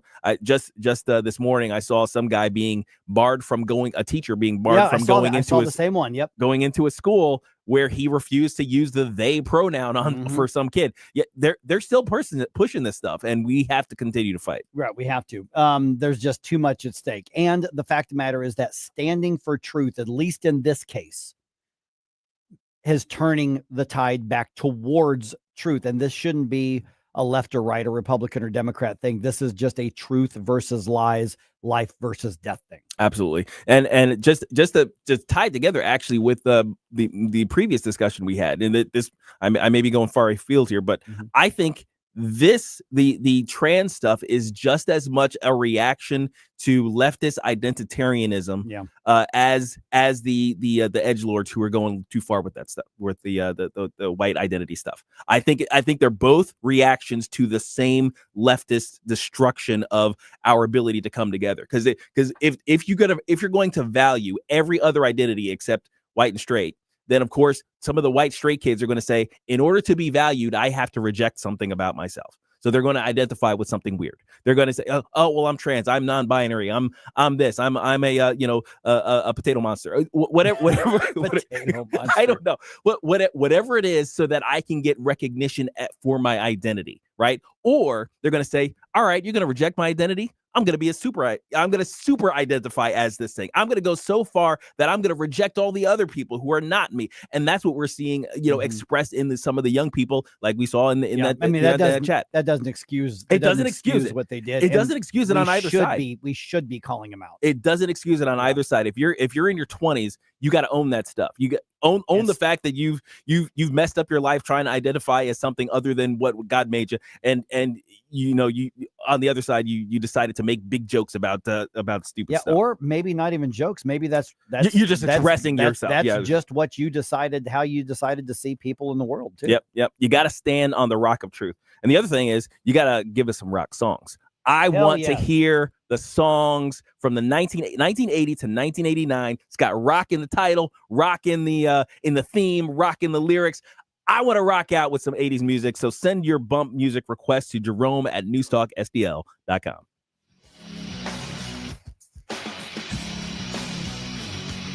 Mike Ferguson in the morning. My opinion is it's weird. On NewsTalk STL. When it comes to spending your tax dollars and teaching your kids, governments and school districts should be an open book. But in Missouri, that's not always the case. Recently, the Show Me Institute sent out a sunshine law request to school districts across the state, asking for information on whether certain topics are being taught. Specifically, a controversial one called critical race theory was included in the list. Many districts didn't respond. Some wanted to charge large fees to process the documents. Lee's Summit outside Kansas City wanted over $35,000. A rural district, Morgan County, wanted $15,000. The Sunshine Law does allow charging a reasonable fee for sending out information, but there's nothing reasonable about $35,000 or $15,000. These districts should want to be transparent about their curriculums. Taxpayers deserve to know what their kids are being taught. Learn more at showmeinstitute.org. The Show Me Minute has been brought to you by Show Me Institute and Show Me Opportunity. The Herzog Foundation is the vision of its founder, Stanley Herzog, and it exists to promote quality Christ-centered K-12 education nationwide. Hi, this is Chris Stigall with the Herzog Foundation. We offer a wide variety of resources relevant to today's families, including a free online publication called The Lion. The lion is one of God's most majestic creatures, symbolizing strength and courage. Named for its attributes, the Lion publication carries articles covering a wide range of topics facing American families and culture, especially related to the education of children. The Lion can be found online at readlion.com. That's READ lion.com. Sign up for The Lion at readlion.com and find dozens of must-read articles published every day. Visit readlion.com and subscribe for the weekly and daily digests so you never miss an article. Readlion.com. That's readlion.com.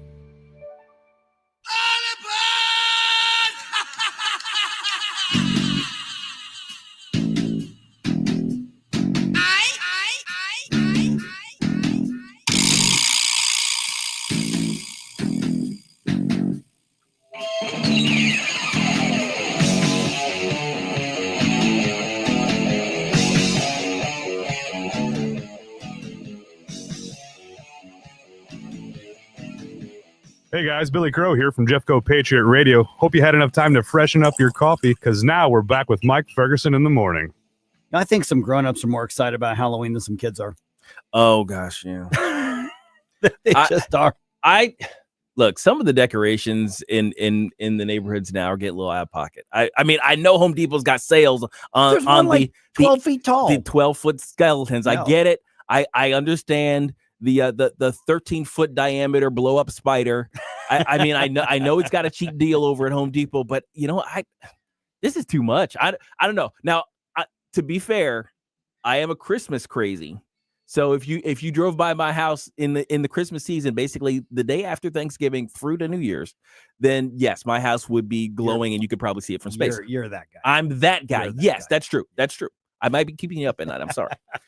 So maybe I go a little overboard, but I've never understood the grown-ups going overboard for Halloween. Is it just me? No, so I've got a theory. So when I was getting into my bachelor's program, there was already all that fear about stranger danger, don't accept candy. So the fun of going out and causing mayhem on a Halloween night was already starting to be, go away. And then you had COVID shut down everything. Whereas I think for a lot of people, especially my age, I don't know about your generation, but Halloween was just a night of just wonder and whimsy. And it's very much that nostalgia of like, well, nobody's really celebrating properly. We have to keep the spirit alive. I see. Well, now there's like I guess a social media push. Like there should be a separate Halloween for grown-ups. They're calling it Adultoween. Okay, wait, what? Okay, yeah. Is that a step too far, Jerome? Apparently that's okay. I will say Halloween as an adult is already kind of weird. It's just an excuse to dress skimpy and drink too much. That's precisely it. But there are signs that you might be too old to celebrate Halloween. Okay. There's some signs. Please don't make me view Halloween adults like Disney adults. Okay. I'm just saying. Looking at you, Tony Colombo. If you start trick-or-treating at 4:30, you might be a little too old. Because bedtime's at 8. That's right. If you appreciate the houses that give out boxes of raisins because it aids your digestion. Oh no. I mean, you go to a party, you bob for apples, and a tooth or teeth come out while you're doing it. Your Halloween prime is passed. You probably passed. All I'm saying. Probably passed. People keep commenting and complimenting you on your mummy costume, but you're not actually wearing a costume. You're just shuffling down the street, groaning. Yeah. Man, you make a great zombie. I'm just going down the street. It's laundry day. I haven't. You have a trick or treat bag, but it's the one that you took home from the hospital that carried all your personal items after the colonoscopy. Oh no. Oh, you ever go to those haunted houses and you got like the old creepy scary guy who welcomes you in, but if you walk up and he goes twinsies, just saying, giving me how about this Crypt one? Keeper vibes. You're disappointed that none of your trick-or-treating loot is Werther's Originals. And those are darn tasty. Werther's Originals are solid candy. But that's before my time. But the only person I've ever seen have them on them is like over 70. Yeah. Usually. Like that's the Werther's Original. I'll take a Werther's Original. Oh, I will, yes. But I've always received them from somebody over 70 Yes. years old. But here's the last one that I found here is that after you get candy from a house, the trick-or-treaters who are in line behind you, they've got to back up and make room so you can do a 3-point turn in your scooter. Beep, beep, that's right. Beep. It's got a little warning. So those are some just a few of those. You're too old for trick-or-treating. Okay, that doesn't sound like adult Halloween. That sounds like retirement Halloween. Yeah. That's adult diaper Halloween. Just some things to watch for. Just some things to watch Halloween. Dependable Halloween. Yeah. Another Reddit thing I found that was kind of funny. It was, you ever seen that don't trust a whatever job thing, who doesn't or who does this? Oh, right. Okay. So a few of these, some of these were jokes, but other ones I'm like, kind of, I mean, so let's see here. I love this one. Well, see, I don't know, but this one is like, don't trust a principal who was never a teacher. Okay. I mean, I think there's probably some element to that, but well, I would say don't trust teachers that don't have principles. But yes, nice. With my personal experience, again, tutoring kids from high school to college age, being a teacher does not have that same weight behind it as it used to. It's a totally different job. Mm-hmm. Exactly. I mean, I'm sure being a teacher gives you some good insight, but that's one that came out of the education thing somebody said on Reddit. Mm-hmm. Another one says, don't trust a restaurant manager who's never waited the table. Now, you could apply that to just about any other business. Basically, don't trust the middle manager who's never done the job that they're of the people they're managing. Which I think sometimes is true, sometimes is not. Yeah, I think more often is true. Now, of course, if the job is just managing people, right? Being people, that's a whole different story. You're just putting together schedules and making sure people are managed. That's fine. Any middle manager type can do that. How about this one? Don't trust a pastor who wears expensive clothes and watches. Ooh. Yes. I can go for that. Now, unless the pastor is like a part-time pastor and he has a job doing other stuff. Yeah. And he just makes a lot of money doing the other stuff. Like if I decided to be a pastor, I might. I mean, I already look fly when I go to church, so you gotta adjust your expectations. Yeah, here's the thing: it's more about what's their priority. On that. Absolutely. Most pastors in America, the vast majority, are bivocational. Yes. So the pastoring is either a part-time job or a volunteer job. Yeah. They work in order to do that. And that main job isn't like a big highfalutin, like high power job usually.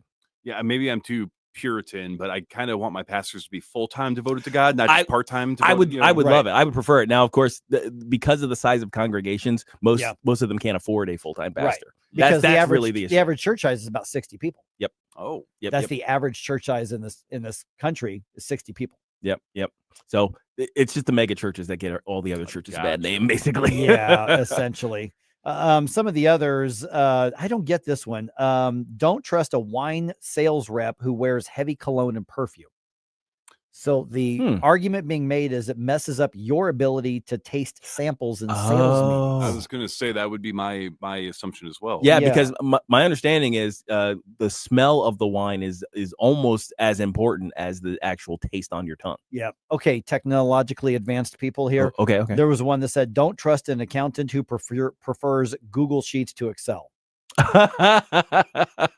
Yeah, I think Google Sheets is the lesser Excel. Okay. So Excel has a lot of features in it, a lot of capabilities in it that if you're really good at it, if you really, like numbers and good at numbers, you're preferring Excel over Google Sheets, I think. Okay, there's one here for scientists. Oh, okay. Okay, tell me whether this is right or wrong. Okay. Don't trust the scientist who cannot or will not say, I don't know. True. Okay. Absolutely true. Because look, there's a problem of scientists declaring their absolute knowledge of things. Neil deGrasse Tyson, I'm looking at you, buddy. That's right. Yeah.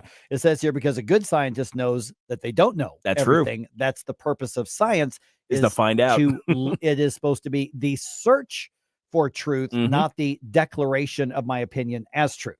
Yes. I mean, your sentences should start more often than not with, well, the current evidence says. That current and evidence are key. Yes.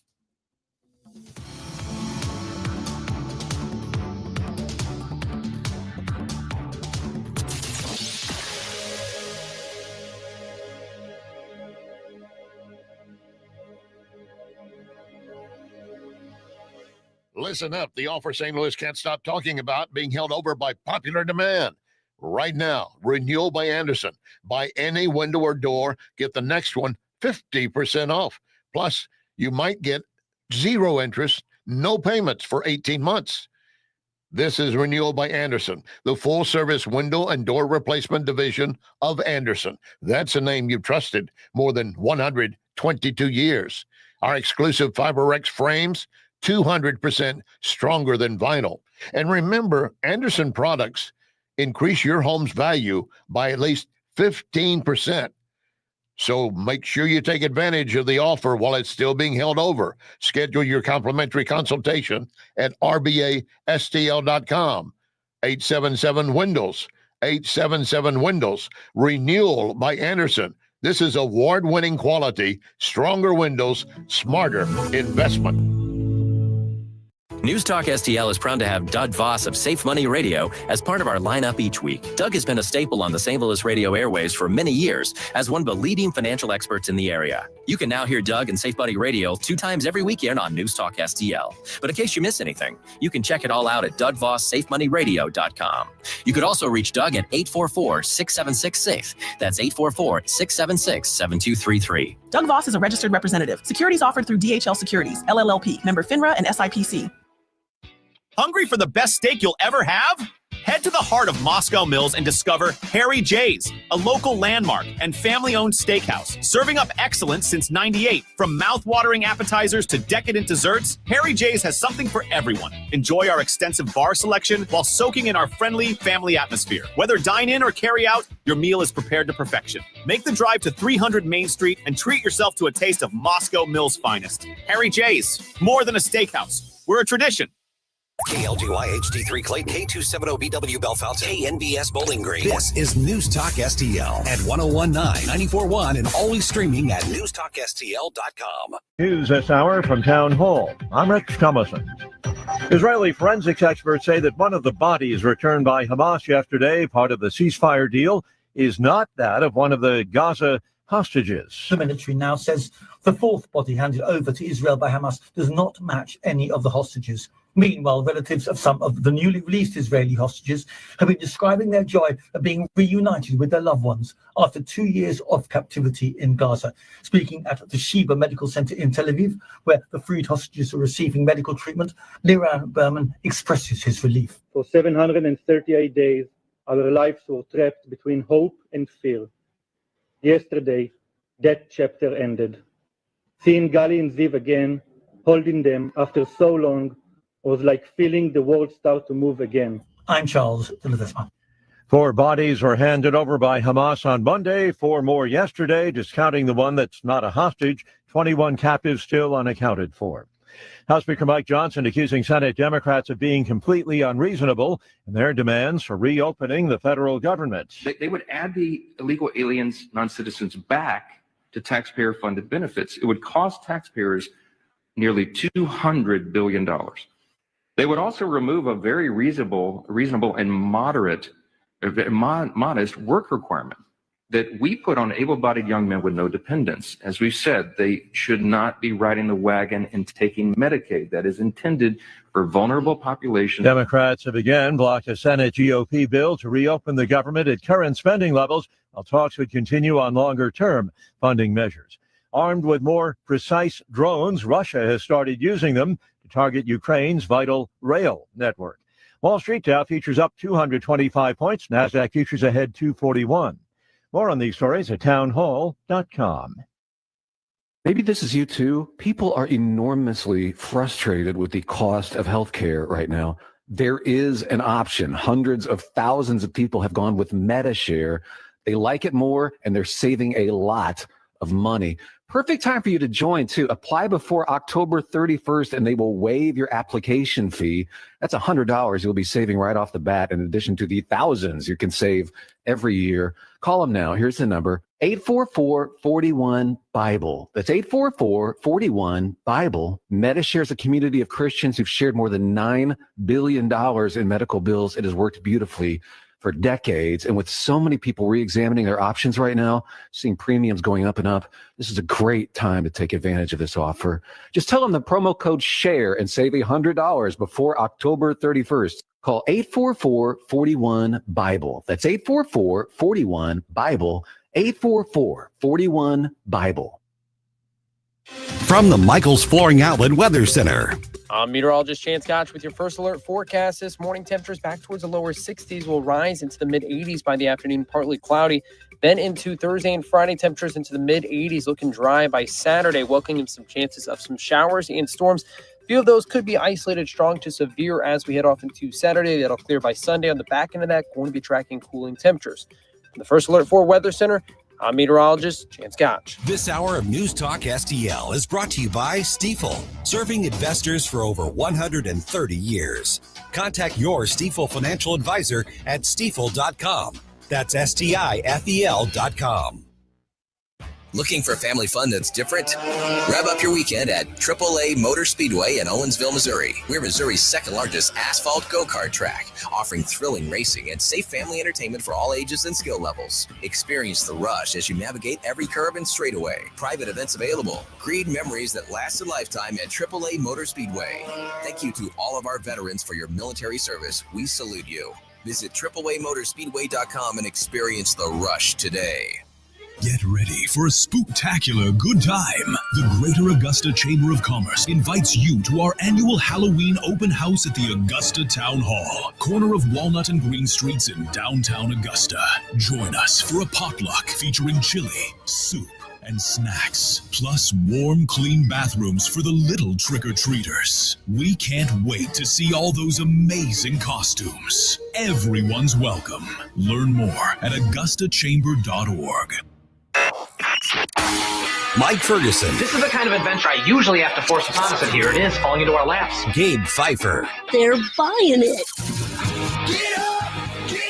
In case you hear the alarm. Get up, St. Louis. Watch a couple squats, son. Mike Ferguson in the morning on News Talk STL.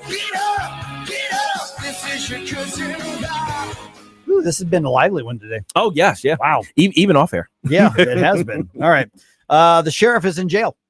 The sheriff, say that again. Yeah. The sheriff is in jail. Yeah. Hey-o. That's actually happening right now.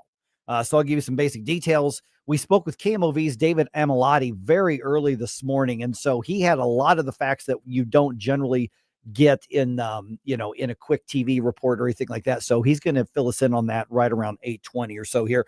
Also, killing resumes in abortion clinics in Missouri. I would say any day now. It's 8:05 right now. Could be any minute now. It may have happened already. St. Louis, in Columbia, and in Kansas City, possibly in Springfield as well. Charlie Kirk is honored at the White House. Let's go ahead and do one more news dump here. Successful dump. Wake up, America. It all worked out. They got all the news. The morning news dump. And away we go here. All right. The sheriff, as we've been telling you this morning, is behind bars. A federal judge revokes the bond of St. Louis City Sheriff Alfred Montgomery and sends him to jail to await trial. KMOV's David Amilati reports on why the judge made that decision. The federal judge opting to revoke bond because he says there isn't a way to guarantee Montgomery does not violate bond again. In court Tuesday, it was revealed once placed on bond, the sheriff was combative and not transparent about how many guns he possessed, which he was required to turn over to pretrial services. The U.S. Attorney's Office says Montgomery also used a burner phone to make calls naming witnesses, as revealed in this excerpt from the September 5th recording, where Montgomery says, quote, "Witnesses gotta go. Witnesses definitely gotta go. I don't have to take this expletive. I'm the expletive sheriff. You work for the pleasure of me. I brought you in this expletive. I will move you out of this expletive." Okay, so there is a lot more. The more details we get on this, the weirder, the more bizarre this becomes. Yeah, it's really crazy. We've been watching this thing from the beginning and reporting on it, and we've had a lot of fun with the whole situation, Alfred loaded dice in Montgomery and all that. And every turn of it has been very bizarre, but we're now looking at a situation where the duly elected sheriff of a city, like a full-on city, the currently elected duly elected sheriff of the city is behind bars. He's not working in the jail. No. He is in jail. Yeah, he was crazy. He was turned over to the custody of U.S. Marshals. We don't know where he's being held, which is proper. That's a safety measure in order to protect a law enforcement officer. You don't throw him into Gen Pop. I mean, you don't throw him into general population. And your cops don't do very well there. No. His lawyers say they are filing an appeal of that bond revocation. Again, David Amilati from KMOV is going to have a lot more details for us on this in about 12 minutes. We caught up with him earlier today, so we'll have that information for you here. That quote warrants you can't come fast enough. Oh, no. And by the way, we don't know when his actual trial is going to be, so he could literally be sitting in jail on the payroll for a long time. Oh, man. Okay, the suspect accused of setting fire to the Pennsylvania governor's mansion and trying to kill Governor Josh Shapiro and his family back in April pleads guilty to all of the charges. 36-year-old Cody Balmer pleaded guilty in a Pennsylvania court on Tuesday to charges that include attempted murder, aggravated arson, burglary, terrorism, and other related offenses. Governor Shapiro met with the media on Tuesday talking about the rise in political violence across the country, and he says justice was served in this case. I think we need real accountability for acts of political violence. And today is real accountability for the violence that came here to Pennsylvania. Balmer admitted that he set the fire and tried to kill the governor and his family for Palestine. Yeah. So we understand, what's going on there. Yeah. So that's another, another just example of the violent political, this is where we are now. I mean, I don't even know how to label it anymore. It's just where we are right now.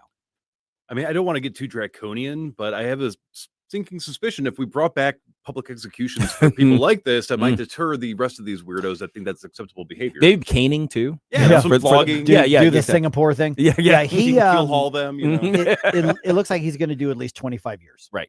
So he will likely live on the outside again, but it's going to be a long time before he ever gets out. Maybe we should just provide the option. You could shave 5 years by taking a caning. Yeah. You know what I mean?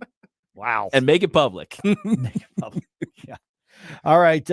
President Trump honoring Charlie Kirk on Tuesday, posthumously awarding him the Presidential Medal of Freedom at the White House. Right after receiving the award on Charlie Kirk's behalf, his wife, Erica, thanked the president for the entire award. We're gathered not only to celebrate Charlie's birthday, but to honor a truth that he gave his entire life to defend, and that's freedom. And Charlie Kirk would have been 32 years old yesterday, which was obviously the date why that date was picked to award the Presidential Medal of Freedom. Yep. Okay, they will not stop spending more money than they have, so some Illinois lawmakers are looking for new ways to tax you. Of course. This idea came up before, and it was kind of quickly shot down, but now they're bringing it back. The Assembly went back to work in Springfield on Tuesday. Some Democrats want to bring back an idea to add a statewide, I am emphasizing the word statewide for a reason, a statewide tax on all ride shares, Uber, Lyft, and on all deliveries, including food deliveries like DoorDash and Grubhub. Okay. The money then would be used to fund the Chicago Transit Authority and some other public transit systems in and around Chicago. Right. So every delivery you get from Grubhub goes to making sure the trains run on time. Right. In Chicago. Okay. And actually, it doesn't even, I would argue it doesn't even go to keep the trains running on time. It goes to pay the pensions of the public sector union workers who have helped get so many Democrats elected along the way. Chicago's Regional Transit Authority has a budget shortfall of about $200 million, according to CBS Chicago. Yeah, ultimately, the entire government of Chicago is basically politicians paying union members with the money of its citizens so that the union members can pay for the campaigns of the politicians. That's about it. That's pretty much the entire cycle. Yeah. And it's like, well, why is Illinois in such bad shape? That's why. All right. President Trump floating the idea that he might invoke the Insurrection Act to bypass legal hurdles in response to his military deployments of the National Guard in Chicago and in Portland. U.S. Attorney General Pam Bondi was asked about that on Fox's Hannity. He absolutely has the right to do that, the legal authority to do that. We didn't have to do it in Los Angeles. They came in, they cleaned up the riots. You saw, look how much better LA is. Okay. And of course, obviously, there's multiple legal battles going on around the country with the president saying, and then you look at Memphis, where the governor asked for that help. And that deployment is actually working as it's supposed to because there's cooperation. Right. In a large part. Yeah. All right. More stuff is about to become more expensive. Hey, Gabe, did you know this? Oh, yeah, I know it. There's another batch of goods now being affected by import taxes. New tariffs on imported kitchen cabinets, bathroom vanities, and upholstered furniture are now in effect. The Trump administration says the aim is to boost domestic production and to protect American companies. These latest tariffs are prompting concerns among some small business owners who worry that higher-priced cabinets will lead potential customers to delay renovations. Greg Clugston, Washington. So in other words, if it's already in their warehouses, it's already on the shelves, it's not affected. Right. But they order the exact same thing to fill up their inventory, it's going to be more expensive.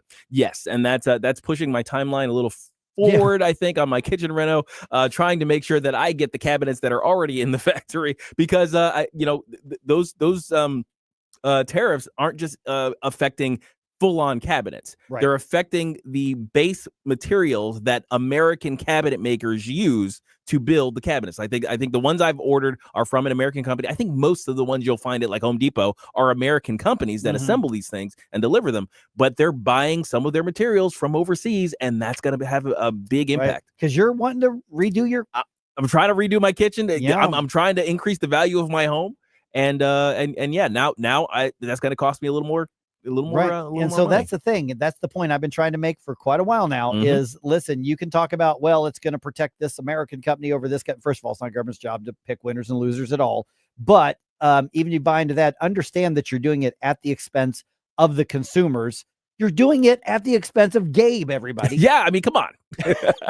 but seriously, I think, the fact that American companies use foreign goods to build their things means that you're not necessarily even helping the American company. Now, yeah, to some degree. Somebody's gonna say, well, the American company should find an American supplier for their base products then as well. Well, again, that it's more expensive. It's more expensive. The cost of my cabinets is going up. Yeah, this is not the free market. No.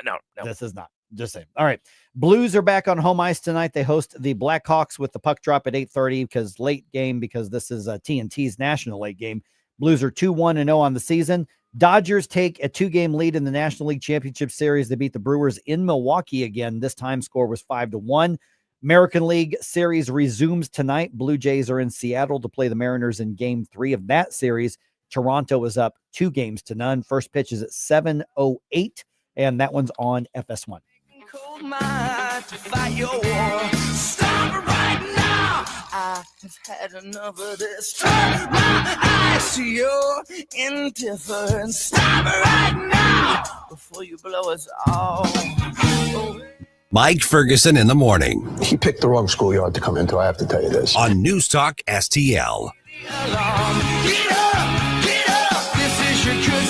This is Elizabeth Kaiser. If you're a self-insured employer with a minimum of 200 plan members, listen up, because we've only got until December 31st. There's $600 billion on the table for you from a historic settlement agreement. Meet Bill Schmaltz. Thank you, Elizabeth. The program's called Pharmaceutical Industry Overcharging Recovery Program. The money is available. It's already been litigated. You just need to ask for it. I'm going to help you get that money, and I'm going to give you a couple of examples. 200 members on the plan, $840K, 500 members, 2.1 million, 4.2 million with 1,000, and it keeps going up. You can contact me at bill@ecgins.com. The more people you have on your plan, the more recovery money you're entitled to. The money's there. There's nothing you have to do other than fill out paperwork, contact me, bill@ecgins.com, and we'll help you get that. bill@ecgins.com. That's bill@ecgins.com.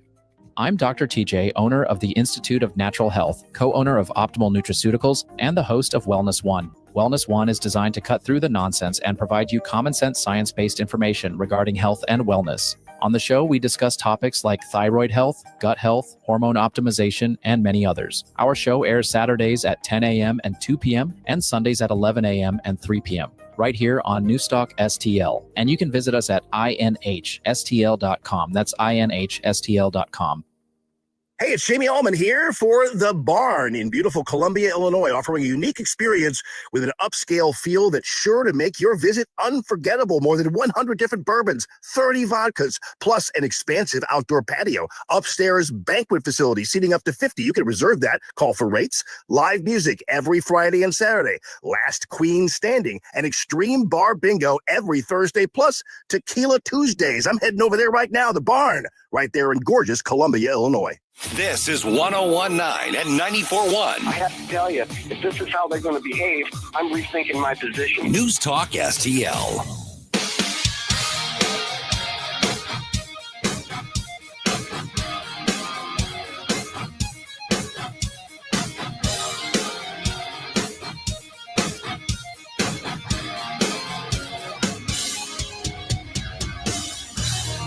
The Mike Ferguson Show is one of my favorite programs. In addition to Larry Connor's USA, catch my program at 6. Now, back to Mike. I'll say it again, guys. The sheriff done found himself in jail. Mm-hmm. For real. He's in jail right now. So how do we get to this point? What's next? The more we get into this, the weirder it gets, Gabe. Yeah, absolutely. And look, we started off just having fun with it, and now it's I think it's serious. It really I mean, is. it's certainly serious for him. Oh man, is it ever. All right, so about a couple hours ago, we talked to David Amalotti, who is all over this for KMOV, our news partners, and I wanted to dig into, because he was there, he was in the courtroom, he's been covering it, he's at the press conferences, and he gave us the update on the entire situation. Here's what David had to say. When you look at just the facts of the case, and I've been in the media business for, going on 30 years or so now, I don't know that I've ever covered a story with this many twists and turns and drama and just all sorts of things that are so unusual. We knew this was a possibility. The bond could be revoked. This was not his trial. He wasn't declared guilty. But what were some of the factors that the federal judge in the case used to say, I'm going to take the unusual step of putting the sitting sheriff into custody? Hey, good morning, guys. Thanks for having me on. It is bizarre. You mentioned the twists and turns, and the fact of the matter is we're just 10 months into the sheriff's term as sheriff of the city of St. Louis. The judge made it pretty clear that he could not find a condition yesterday in court that would guarantee that Alfred Montgomery would not violate, again, the terms of his bond. There were things revealed in court that caught our attention. The first being the prosecution pointing to a third phone, a burner phone that Sheriff Alfred Montgomery had acquired after he was originally placed on bond. Remember, there was an original indictment from earlier this summer where he received a misdemeanor charge in federal court involving the alleged authorization of the handcuffing of Jail Commissioner Tammy Ross. There was a sexual misconduct investigation earlier this year. And so that was a misdemeanor. That was the foundation of the federal indictment. This recent superseding indictment of 5 charges, witness tampering, witness retaliation, this is post all of that. And so it was revealed that there was this phone that was acquired, the sheriff used to talk about witnesses. They brought the pretrial services officer to the stand. The prosecution questioned them. They revealed that the sheriff was combative when originally placed on bond.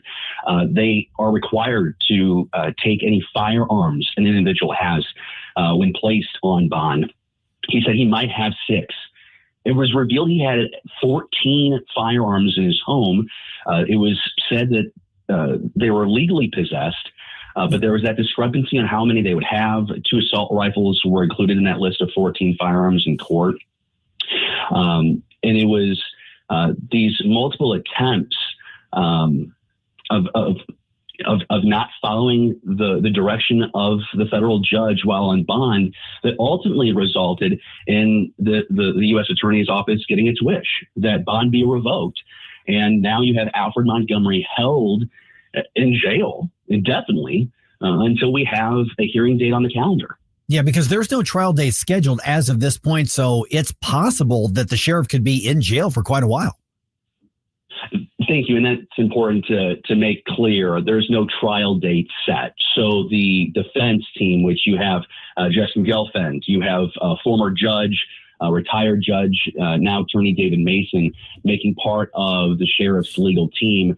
They vowed to file an appeal as soon as possible with the district judge. They were very confident that could be heard in the very near future. As of this moment, when I'm talking to you at 6:22 in the morning, we don't have that confirmed yet, whether or not a district judge has seen that appeal, if that appeal has been submitted yet. But those are things that we would anticipate happening in the next day, 48 hours. Okay, just to drill down one clear, yeah, we're talking about, in this case, the appeal of the revocation, not necessarily the whole charges, just of the decision to put him in. Correct. Okay, got it. Correct. Okay, we're visiting with David Amalotti from KMOV. Okay, so let's talk about what's next. Now, we have an interim sheriff who was appointed. Who appointed him? And I know that the former sheriff, Vernon Betts, has expressed on KMOV, and another one of your stories has expressed doubts about him as well. So do we even know who's actually in charge? Well, what we do know is from my conversation with David Mason yesterday, moments outside the courthouse, moments after Alfred Montgomery is let out of the courtroom by U.S. Marshals. And he is saying that it is Yosef Yasharallah who is leading this sheriff's office in the interim. He's the number 2. He's the colonel. He wears the white shirt.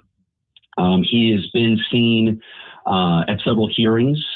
If you follow my reporting over the last couple of months, he has spoken before Board of Aldermen on various issues, mainly budgetary issues, and this ongoing issue of whether or not the sheriff's office is responsible for the transport of inmates for medical care.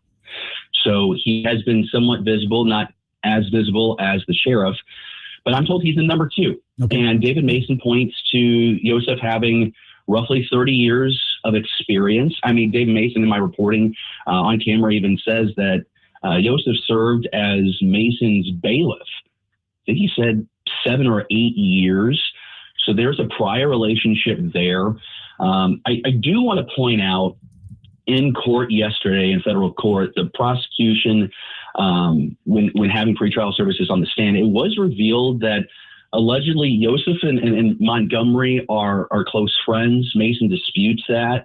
But in court, it was revealed there's a relationship there. In fact, it was revealed that the individual that Alfred Montgomery turned his firearms over to was Yosef Yasharallah.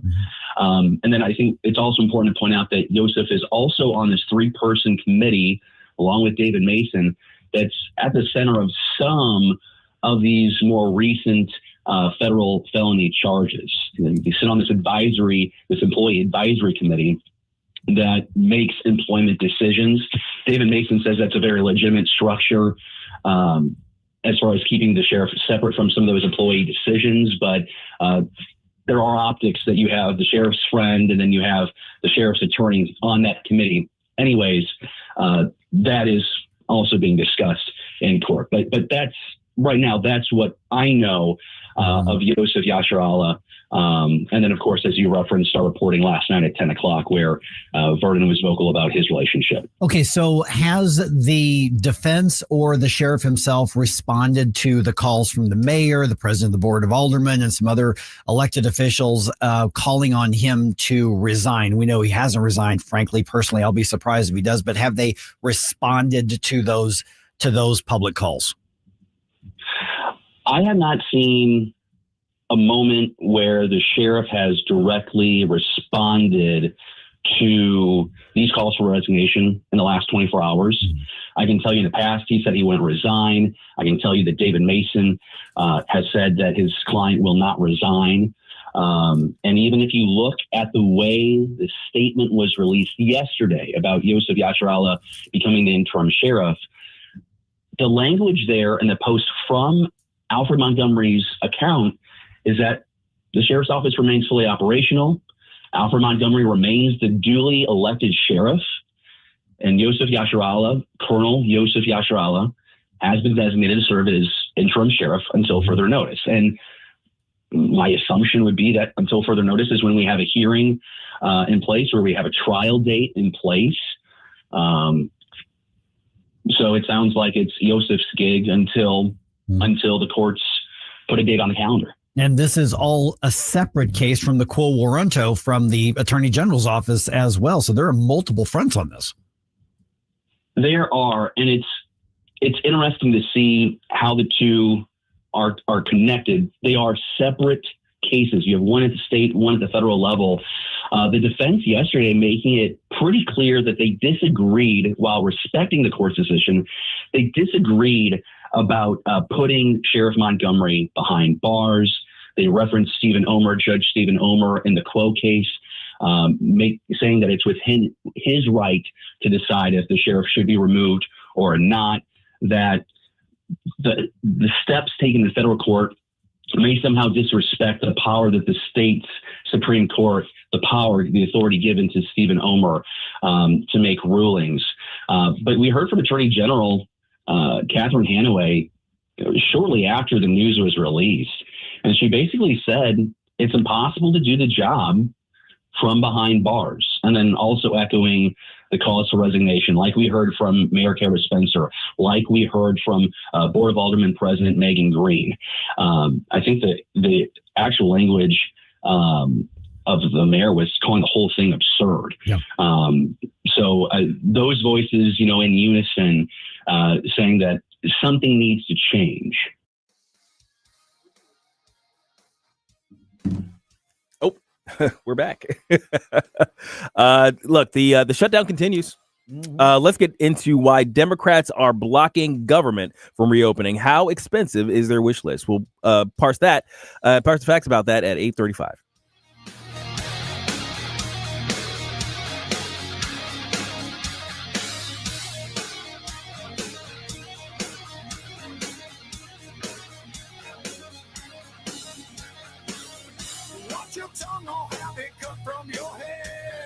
From the Michaels Flooring Outlet Weather Center. I'm meteorologist Chance Gotch with your first alert forecast. This morning, temperatures back towards the lower 60s will rise into the mid-80s by the afternoon, partly cloudy. Then into Thursday and Friday, temperatures into the mid-80s, looking dry by Saturday, welcoming some chances of some showers and storms. A few of those could be isolated, strong to severe as we head off into Saturday. That'll clear by Sunday. On the back end of that, going to be tracking cooling temperatures. From the First Alert 4 Weather Center, I'm meteorologist Chance Gotch. Fox News commentary with Jimmy Fallon next.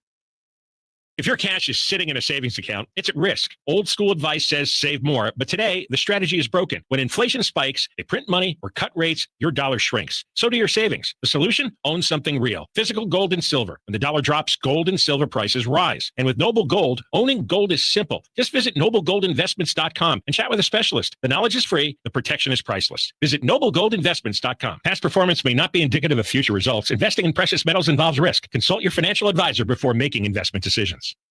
Here's Jimmy Fallon. The reason Trump and Vance are winning is they're prioritizing deliverables. I talked to you about this over the course of 4 years of the Biden administration and the entirety of the last election. Deliverables means, hey, if you vote for me, this will happen. We'll end this war. We'll close that border. We'll lower these taxes. We'll bring down those grocery prices. That's a deliverable. The Democrats ran in 2020 on this is a battle for the soul of our nation. And if you remember me being on the radio then, I was like, what does that mean? Like, if you win the battle for the soul of the nation, do the electric prices go down? Is the gas cheaper? No, the answer was no, never. Biden spiked groceries to a 30% hike. Inflation hit a 40-year high. Your gas prices doubled. And oh, yeah, they opened up the border and let in 21 million people illegally into this country. For more commentary like this, go to foxnewspodcast.com. Hey, Jamie Allman here for the Great Window World. Just over the last 20 years of Window World being in St. Louis, they've improved the look and thermal efficiency of more than 76,000 customers in St. Louis. Plus, Window World windows come with a lifetime warranty that covers all parts, glass breakage, and labor. And now Window World is now offering 36 months, same as cash financing, with approved credit. Call them today at 314-993-1800, 314-993-1800. Tim Jones and Chris Arps in the afternoon. Johnny Tobacco, host of The Wise Guys on Newsmax. Jerome Powell to me today sounded like a man with a big load of turd in his pants because that statement today looked like a hostage video. It looked like he didn't want to say he might change policy, but he knew he had to because the market is looking at him with some really evil eyes. Tim Jones and Chris Arps, weekdays at 4 on News Talk STL. From home improvement to replacement, do-it-yourself electrical projects can be shocking. That's where Grasser Electric can help. They've been lighting up St. Louis for years. From ceiling fans and dimmer switches to repair or replacing your electric. No job is too big or too small for your home or business. Grasser Electric will even install emergency backup generators. So call Grasser Electric today before the sparks start to fly. 636-441-5200 or go to grasserelectric.com. If you have a phone, you have a radio. Download the all-new News Talk STL app. Love the all-new News Talk STL app. On my way to work in the morning. Usually I'm in the car. I listen on the app in my car every morning going to work. Download the News Talk STL app and listen anytime, anywhere.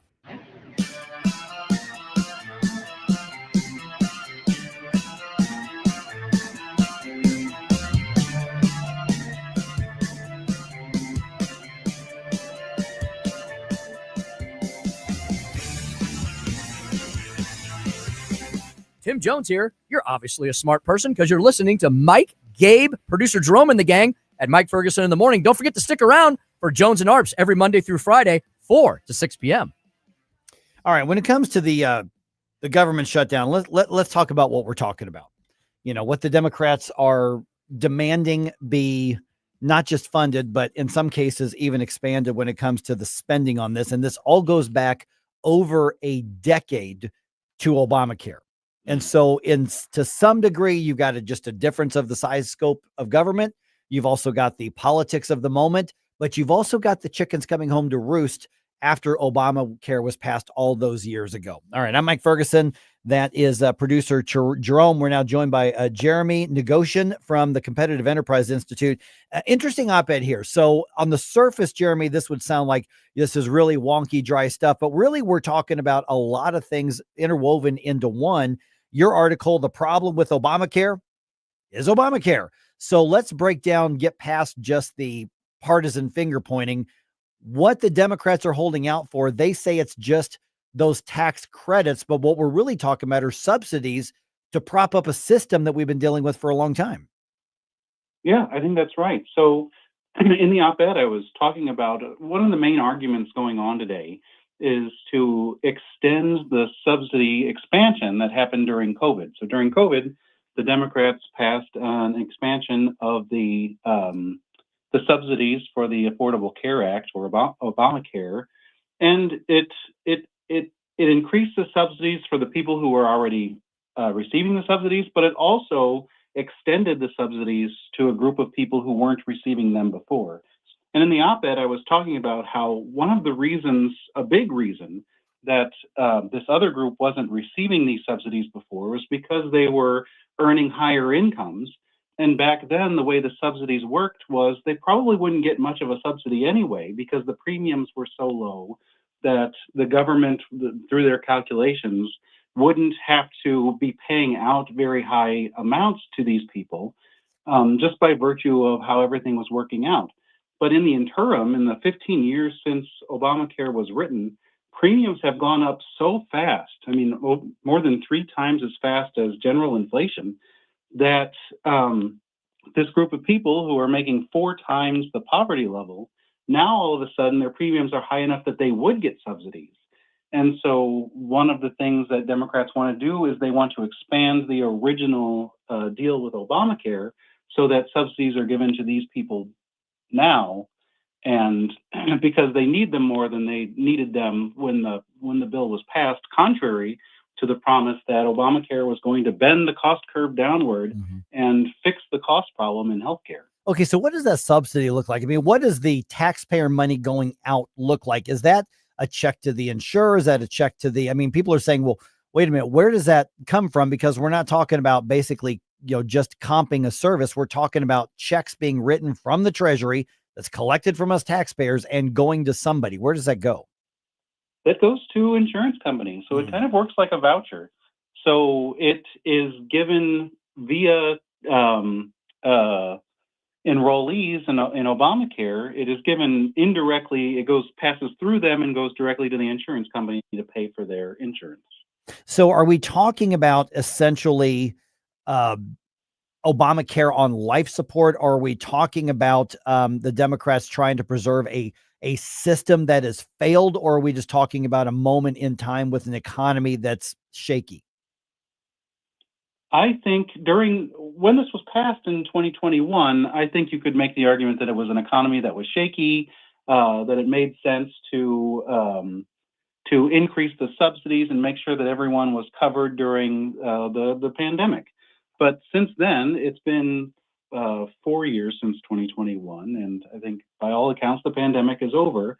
And when the Democrats passed it, they made those extended subsidies temporary. They had them expire at the end of 2025 because the argument was that they were temporary. They were only needed for that moment in time. And so they could expire in 2025. And here we are in 2025, and they want to extend it. But now they're using the argument that these are needed because premiums have become so high that people can't afford it.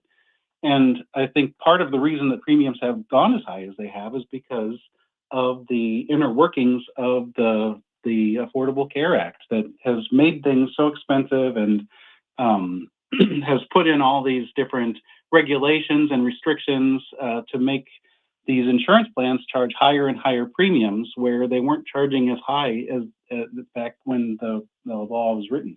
We're visiting with Jeremy Nighohossian from the Competitive Enterprise Institute. So in one sense, are the Democrats like Chuck Schumer and Hakeem Jeffries and some, are they correct in that if these subsidies are not renewed, that the prices and the cost will go up for Americans? And then we can get into, well, yeah, because your system's broken, but on the immediate effect, is that true? And then what I'm going to do is ask you about, well, is that evidence that we need to change the system? Well, yeah, I think that's right. If you're, sending checks to people to afford things will make it more affordable in the short term. It's a short-term fix to patch a problem, but I think you're also right in the bigger point that it's adding to the problem. It's making the problem worse. It isn't fixing affordability in the long term. It's not fixing it structurally. It's creating the problem that they're going to fix, and then in 10 years we're going to need to expand the subsidies again because the underlying problem hasn't been addressed. And the other end, the back end of this, then, Jeremy, is that somebody's got to pay for that, and that is all of us being taxed for it. So essentially, we're really talking about massive pool of people paying a certain number of people's subsidies for their health care. By definition, that is a socialist medical system, is it not? If healthcare becomes comes to the point where all of healthcare is the single payer system that we hear so much about, where the government is directing insurance, they're running the hospitals, and that's the path to socialism. Okay, so what do we do about it? I mean, what's the way to, one, is there a way for government policy to bring costs down? And is it a matter of we need to tinker within the Obamacare system to fix it if it's broken? Or do we need to go back to something more free market? Or what's the best way to make healthcare more affordable for more people? Because in the end, that is the goal that we all say we have. You're right. It's a tough problem. My own suggestion is to definitely look at some of these restrictions that are put on these insurance companies that are making it harder for them to compete, and look back at how the insurance companies were able to offer plans 15 years ago that were a lot more affordable today. And part of the issue here is a lot of the requirements that Obamacare is putting on these insurance plans that are requiring them to cover things that maybe not a lot of people want or aren't effective. And so that increases the cost for everyone.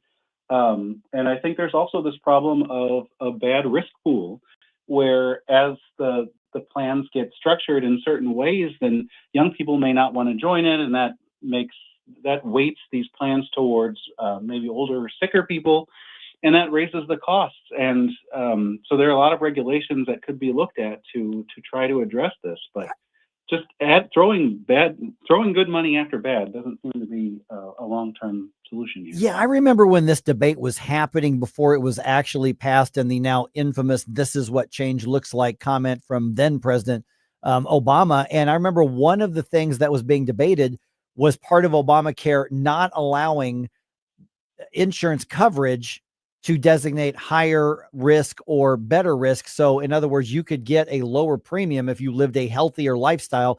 Everybody had to pay more and essentially the same into the system. Did that end up affecting these prices as well? Well, that's definitely a part of the issue there. Yeah. And interestingly, right now there's a regulation that requires insurance companies can only charge X amount more depending on age. But it's important to realize that if that restriction were removed, it wouldn't necessarily lead to higher prices, net costs for these seniors who are enrolled, because the subsidies are also designed in a way that would make up the difference there. And what might actually happen is it just improves the risk pool and brings in a lot more younger, healthier people. Okay, so this is not even so much of an ideological question. I'm talking about a free market and just delivering the product to the base, to the customers kind of question. What, if any, is the right role of government in a perfect world, or more perfect union here that would deliver, allow this to be delivered? Because what we're hearing from one side is if it weren't for government, nobody gets health care. Everybody should go through government. Then you've got the free marketeers, frankly, people like me, a little bit more to say, let the market sort it out. Some people win, some people lose. But if you're looking at an actual solution to deliver it, what's the right level of government involvement, if any? Well, my starting point is always to argue that one of the best roles of government is to provide information for consumers. And I think that also helps explain or defend the use of the exchanges, and just having a system by which consumers can go online, compare products to each other, and choose what works for them is a pretty pro-consumer, pro-free market solution. The problem is that tied into those exchanges is a lot of regulations and restrictions on those insurance companies. So that's actually anti-consumer too. It removes choices and doesn't let the ultimate decisions of Americans decide what products they want and buy them. Okay, so I got a minute or so left here, Jeremy. So then what do we do with this information? Because right now it just seems to a lot of people that the government is debating what we're going to be allowed to have access to have, whether it's good or bad, because the system is broken. I mean, there are people like me who've been arguing since before day one, this is a terrible idea. Now we're seeing that. But what do we do with the information? Is there anything we can do to help protect and provide our families access to this? Or do we just have to wait until the politicians decide and finally figure out what the marketplace is going to look like? Well, I think one of the best things to do is vote with your own pocketbook and make sure the options that you want on the table are on the table, and talk to your own congressman and say, ask why some of these problems aren't solved. Why are costs so high? Why can't we have plans that are available to others or have been available in the past? That's what I recommend. All right. And we follow your work, how? And people want to get in touch. Maybe they've got questions. What's the way to get in touch? So I am at the Competitive Enterprise Institute. It is at cei.org. You can go there and find me and find my email address. All right, Jeremy, thanks so much. Appreciate it, because this is real dry, real wonky. But here's the thing: is it affects our lives in such a big way. Oh, thanks a lot. Have a great day. All right, 314-912-1019. I'm going to do something a little bit different here in just a couple minutes, Jerome. Oh, yeah, I'm actually going to give somebody on The View credit for something that she said. What? Yes. But at the same time, I'm going to call her out for not fulfilling her promise. Okay, that sounds about right. Yes.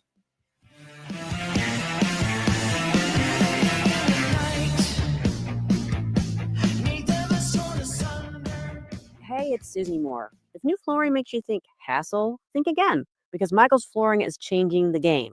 For over 30 years, Michael's has been locally owned and trusted for quality, variety, and amazing service.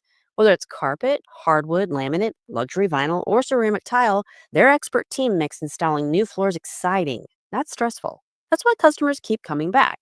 Visit Michael's Flooring at St. Peter's, Starting Prairie, Creve Coeur, or online at igotfloored.com. That's igotfloored.com. JC's Wayback Machine. You know that emergency broadcast system thing? This is only a test, and then the goofy sounding tone. You know that system did not go off on 9/11? What happened? Also, My Day with Regis and Kelly, and 3 separate incidents involving St. Louis area police trying to arrest me. Plus great tunes from the 90s, 80s, and 70s. All brought to you by the Weber Automotive Group. It's JC's Wayback Machine. Every Saturday night, 6 to 9. News Talk STL. Jamie Allman here with the Allman Report. Pleased to be with Jordan Rosenblum. Google the bagel loan. That's what it's all about. Jordan, tell me about purchasing a home, brother. Purchasing a home right now, it's a tough market. You're going to see a lot of competition. On the bagel loan that we have, you're going to have no closing costs, no title fees, no appraisal fees, no lender fees. Saves an average client almost $4,000 on a transaction. Customer service, unbelievable. Text, call anytime. As I know, as a real estate agent, Google the bagel loan. Google the bagel loan, folks. NMLS number 226715. I remember my son was going to grow up without a father. I didn't think someone at 23 could be diagnosed with breast cancer. I was probably the healthiest I had been in my life. Early detection of a melanoma saved my life. I survived testicular cancer because of early detection. I survived cancer not once, but twice because of early detection. Hi, I'm Congressman Bob Onder. Early detection equals better outcomes. Learn what routine cancer screenings you need and book your doctor's appointment today. This message brought to you by the National Association of Broadcasters and this station. On the next Larry Connors USA. My guest today, Fred Fleitz, an expert on the Middle East. His view of what happens next in Gaza. Larry Connors USA. Now weeknights 6 until 8 on News Talk STL.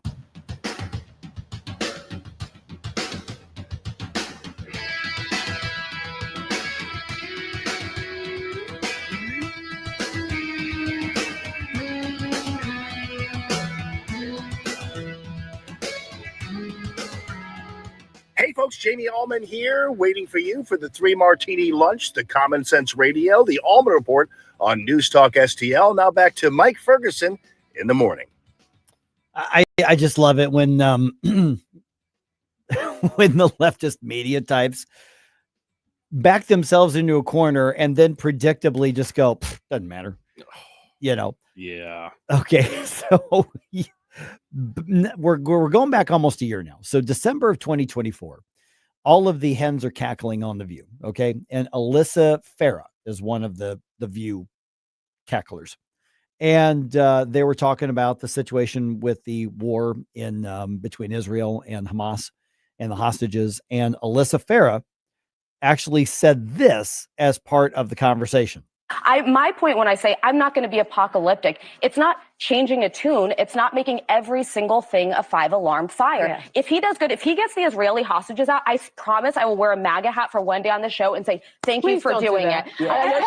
She'll knock it right off my head. But like you have to be able to cheer for wins when they happen and then call out relentlessly the wrongdoing. Well, okay, just in case you missed it, I want to reemphasize. If he does good, if he gets the Israeli hostages out, I promise I will wear a MAGA hat for one day on the show and say, okay. And so she totally did that, right? Yes, that was in December of 2024. So obviously, as we know, President Trump brokered the deal that got the hostages out. And so now everybody's saying, where's the show with the MAGA hat? Everybody wants the screenshots and the memes with somebody on The View wearing the MAGA hat on this. She's not doing it. And she's not answering. She's getting called out by everybody and she's not doing it. Now, what would be absolutely amazing is if somebody from the White House team that does their memes puts a sombrero and a little mustache on there and say, we'll remove it if you put the hat on. One of the, I don't remember if it was Eric or Donald Trump Jr. was on one of the national shows. I mean, like really trolling her. It was really, really funny. Now, to be fair, though, I want to be fair, is that she did give credit where credit is due on this. So here was Alyssa Farah earlier this week talking about, I mean, obviously following up to the deal that was brokered in the Middle East. I think everyone should be able to celebrate it. And listen, whether you like Trump or not, I think Steve Witkoff and I think Jared Kushner do deserve credit for this deal. They actually personally met with Hamas. I used to be of the mind we don't negotiate with terrorists, but sometimes the only way to get peace is to sit down with some of the most evil people and try to come up with what we can do to end the bloodshed. So thank God, I pray that this peace holds. Yeah, the only thing I'm going to disagree with is I still am of the mindset that you don't negotiate with terrorists because that legitimizes them.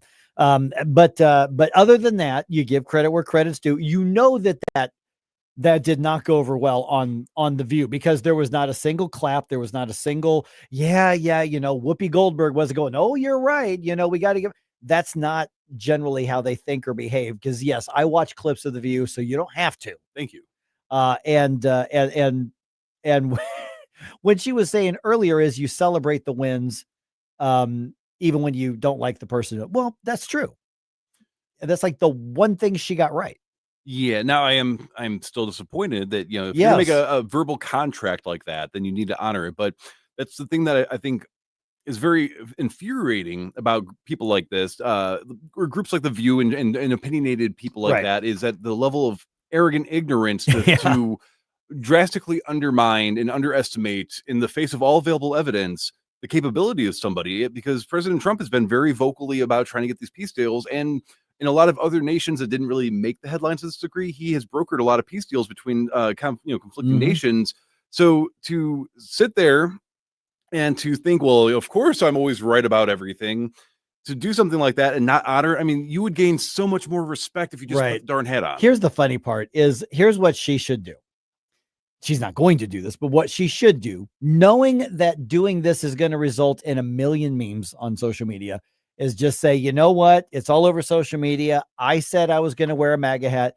I'm not wearing it for the whole show. I don't even know how long the view is. Hour, 2 hours, whatever. I think it's an hour. Too long. Yeah, too long, whatever it is. Just say, all right, here you go. You MAGA crazy Republican, conservative, right wing, whatever. I'm putting the hat on. Get your screenshots, get your pictures, put it on, make a face, and then say you got 15 seconds, and then okay, I did it. And you know what? That'd be fine. And I think I think everybody would get what they wanted, and then she would be infamous on the internet, which giving her more attention than she's got now.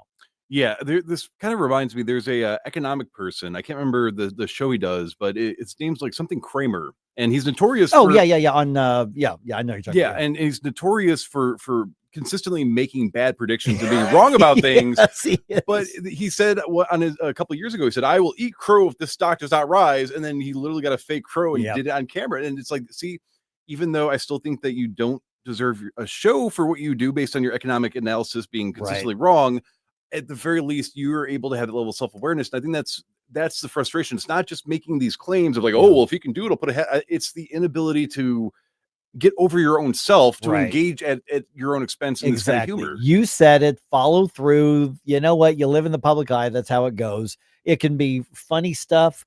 Like, for instance, there were years ago, there was I forget which major league team it was. I think it was the Baltimore Orioles, that they were behind, or they were ahead by, a huge amount. And the announcer said, if we lose this game, I'll walk back home. Well, they ended up losing the game. And so he didn't walk back home from that game. But what he ended up doing was recreating the walk and raised a bunch of money for charity and stuff like that, because he said it, And so, first of all, always be careful when you say, if this happens, then because it could happen. We've got that. We call that the broadcaster's jinx sometimes. Don't write checks that you can't cash. That's right. And this would be so easy to do it.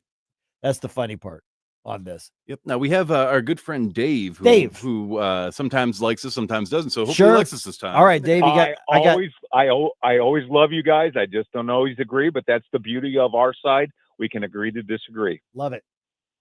Hey, I hear there's an opening in the city of St. Louis Sheriff's Department. Yes.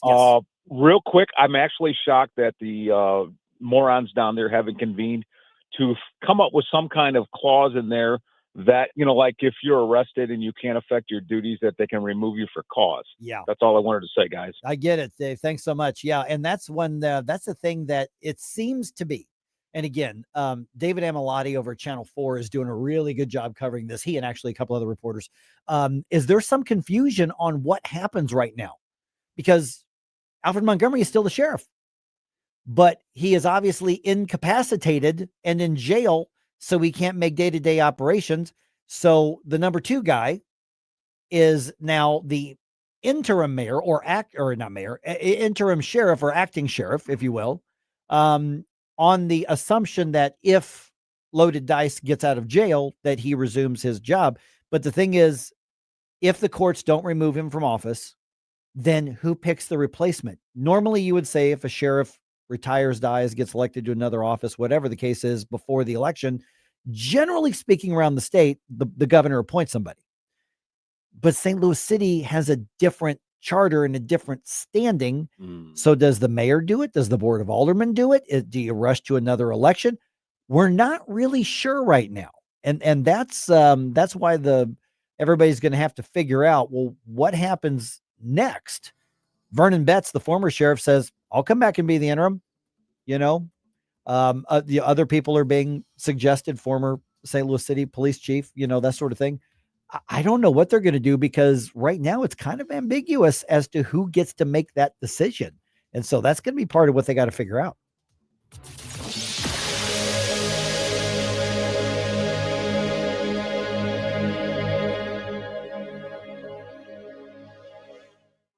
This December 13th, join wreaths across America at Belle Reve Gardens Cemetery as we remember the fallen, honor those who serve, and